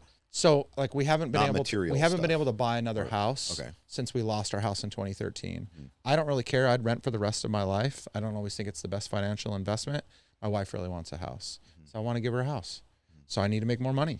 Damn expensive. It costs $1.5 million to buy a postage stamp in California if we stay here. So I want that. I want a little bit more financial security and freedom. Again, because we were decimated. We were down to zero. We had to start all over again. 401, like there was no IRAs, no nothing. So starting all over again. You helped me with some of that. So I want that, right? I want more financial freedom and the space that comes from that. And on top of that, I feel like I'm called to impact more people. I truly believe that. And I believe that not because it's me. This sounds so cocky and it's so dumb, but I believe that I'm equipped to do far more than I'm doing right now and impact far more people than I am right now. And it's not happening. And so, like, God, what the heck's going on here? Not only do you feel called, you feel equipped. Yeah, like you and are affirmed. Loaded and ready to go and can do it. On fire. And affirmed by everyone's like, yeah. Like, stop telling me that. It's making it worse. Right. So I'm in that tension between I want that and it's not happening. Okay. So what does that cause for me? This is the transparent 101. A lot of anxiousness and anxiety. A lot of fear around, did I blow up my life so bad way back then that I'll never get it again? Can I actually handle it if it came to me? If I really had a big public platform, would I be able to handle it, or would I destroy myself in the process? Am I really as good as I think I am? And even though all these people say all these nice things about me, are they just full of shit too? Or is it actually true? So I wrestle all the time with worth and value, anxiety around this, fear around this, lack of work, like all those things. And so those things, coupled with the protection from getting too far ahead of myself, from going outside of my marriage, it requires me to do a couple of things. Number one is, I think I wrote this very term in my book, because my book is 9 chapters of my life that most people would not want to say publicly. And I say a lot of really awful things about myself. So I say I'm an open book with many torn pages. I want to be fully transparent with the world. I want the world to be my checks and balances. Call me out. If I'm going to say that I'm honoring my wife and then somebody catches me flirting with another woman, I want to be caught out. I want to be called out publicly. So that's kind of the first layer. Inside of that, I have a close group of friends, some from church, that know all the ins and outs of my life. So we're regularly in communication. Then I'm part of a mastermind, which there's 4 of us, guys in similar stages of life, that know everything, literally everything. And so we meet weekly individually over the phone, because it's Colorado, Alberta, Canada, and Tampa, Florida. And then monthly, we meet for a couple of hours as a whole group. And then quarterly, we get together in person and we're ringing each other out. And then the last checks and balance is my wife. And she knows everything. There is nothing, like even when I get into someone will bring me something in conversation and be like, hey, this drama, this whatever, blah, blah, blah, blah, blah, with very few exceptions, my wife knows. And it's not because of anything other than the fact that I don't ever want to think for a second that I am not susceptible to becoming the man I used to be. There's a famous hymn, and the line is, prone to wander, Lord, I feel it, prone to leave the God I love. I would be a fool to think that I could not be a cheater, an addict, gambling, drugs, drinking, all over again. One bad decision, dude. All it takes, Right. just a little bit too much to drink. One night at a bar in a social situation, and I just say something off color and get the word back I need in that moment, and it's gone. I can't afford it. You know, that show Biggest Loser that used to be Yeah, on? yeah. They went back and interviewed everyone there's so many of them gained all the weight back. I saw some of them. Like hundreds and hundreds of pounds, but they interviewed them. And I guess there's a process in the show where they would ask them to make like one promise to themselves, a commitment, small, that they could keep every day. And one example that sticks out, a guy said that he would not drink soda. That was his thing. Every day, he could do it every day. The one thing, he could just stop himself from doing that. Everybody had to pick one thing they could do every single day that was kind of like almost like a religious commitment that they would do every day or not do, right? Mm-hmm. Every single one of them who gained their weight back, they broke that one thing. The guy goes, I remember one time I was like, I'm just gonna have a little bit. I'm just gonna taste a little Coke. And then it turned into another one, and then the Coke turned into this. Every person who gained back the weight all agreed, I broke the one promise. And then they went back because they were a fool to think that they couldn't relapse back on all these things that were an issue, like as if they had been completely deleted. And I know you said God can delete things, and believe that too, but it doesn't mean everything's deleted, right? Some of those things are there to keep you here, whatever. But so Ryan, Beyond the Horizon is a goal that I have, that people listen to these conversations we have, and it helps them eliminate limiting belief, helps them see through maybe a problem they're having right now. This idea of beyond the horizon is, can you see further than your current lens allows you to? Mm-hmm. For you, if you challenge yourself and you really try to think out beyond your horizon, what do you see in your life beyond the horizon? What are you maybe pushing or hoping God will call you into that you can't fully see clearly right now, but is out there? Sure. I don't know if I've said this in a public platform yet. So this year has been one of wrestling with God a lot around control and obedience. And as that's all been happening, God's been showing me these little moments through conversations of capability and possibility around impact. And so Alex Hormozy, who I know you're a big fan of, I did this big launch for $100 million Money Models, his most recent book. And he sold an absurd number of books. Yeah, like right? Guinness record of people on at one time. Millions of books in one day. Okay, so that happens, and I was so impressed. And I was talking to a friend of mine, one of my mastermind guys, and I said, and as that's all happening, Forrest Frank is blowing up everywhere. Mm. And he just keeps talking about crazier and crazier things that are happening as a result of him just being obedient to whatever God's calling him to. Mm-hmm. Like literally, I'll shut it down tomorrow. I'll do this if you want me to. And right. So, Forrest Frank, I'm being really inspired. I'm wrestling with God over control and obedience. And Hormozy hits this monster number. And I'm talking to my friend one day, and I said, I'm so freaking sick of my own limiting beliefs. And he says, well, what are you saying? And I said, I am afraid to really, really put myself out there big because I'm afraid it's not going to happen and I'm going to look like a fool. I said, but at the same time, I said, I'm inspired by Forrest Frank, and then Hormozy does this thing. I feel like I just need to put some crazy number out there crazy. And he goes, don't do it. Like, don't, he's really trying to be helpful, right? There was more context there. Like, don't get ahead of yourself. Like, it's okay. You don't have to have a big number. God's not into, doesn't need a big number. Like how a parent would protect the kid from like, no, you don't have to. Yeah. Wisely. And so 24 hours goes by. And dude, I was praying. Every morning I wake up, I pray, read my Bible, and do a little bit of journaling.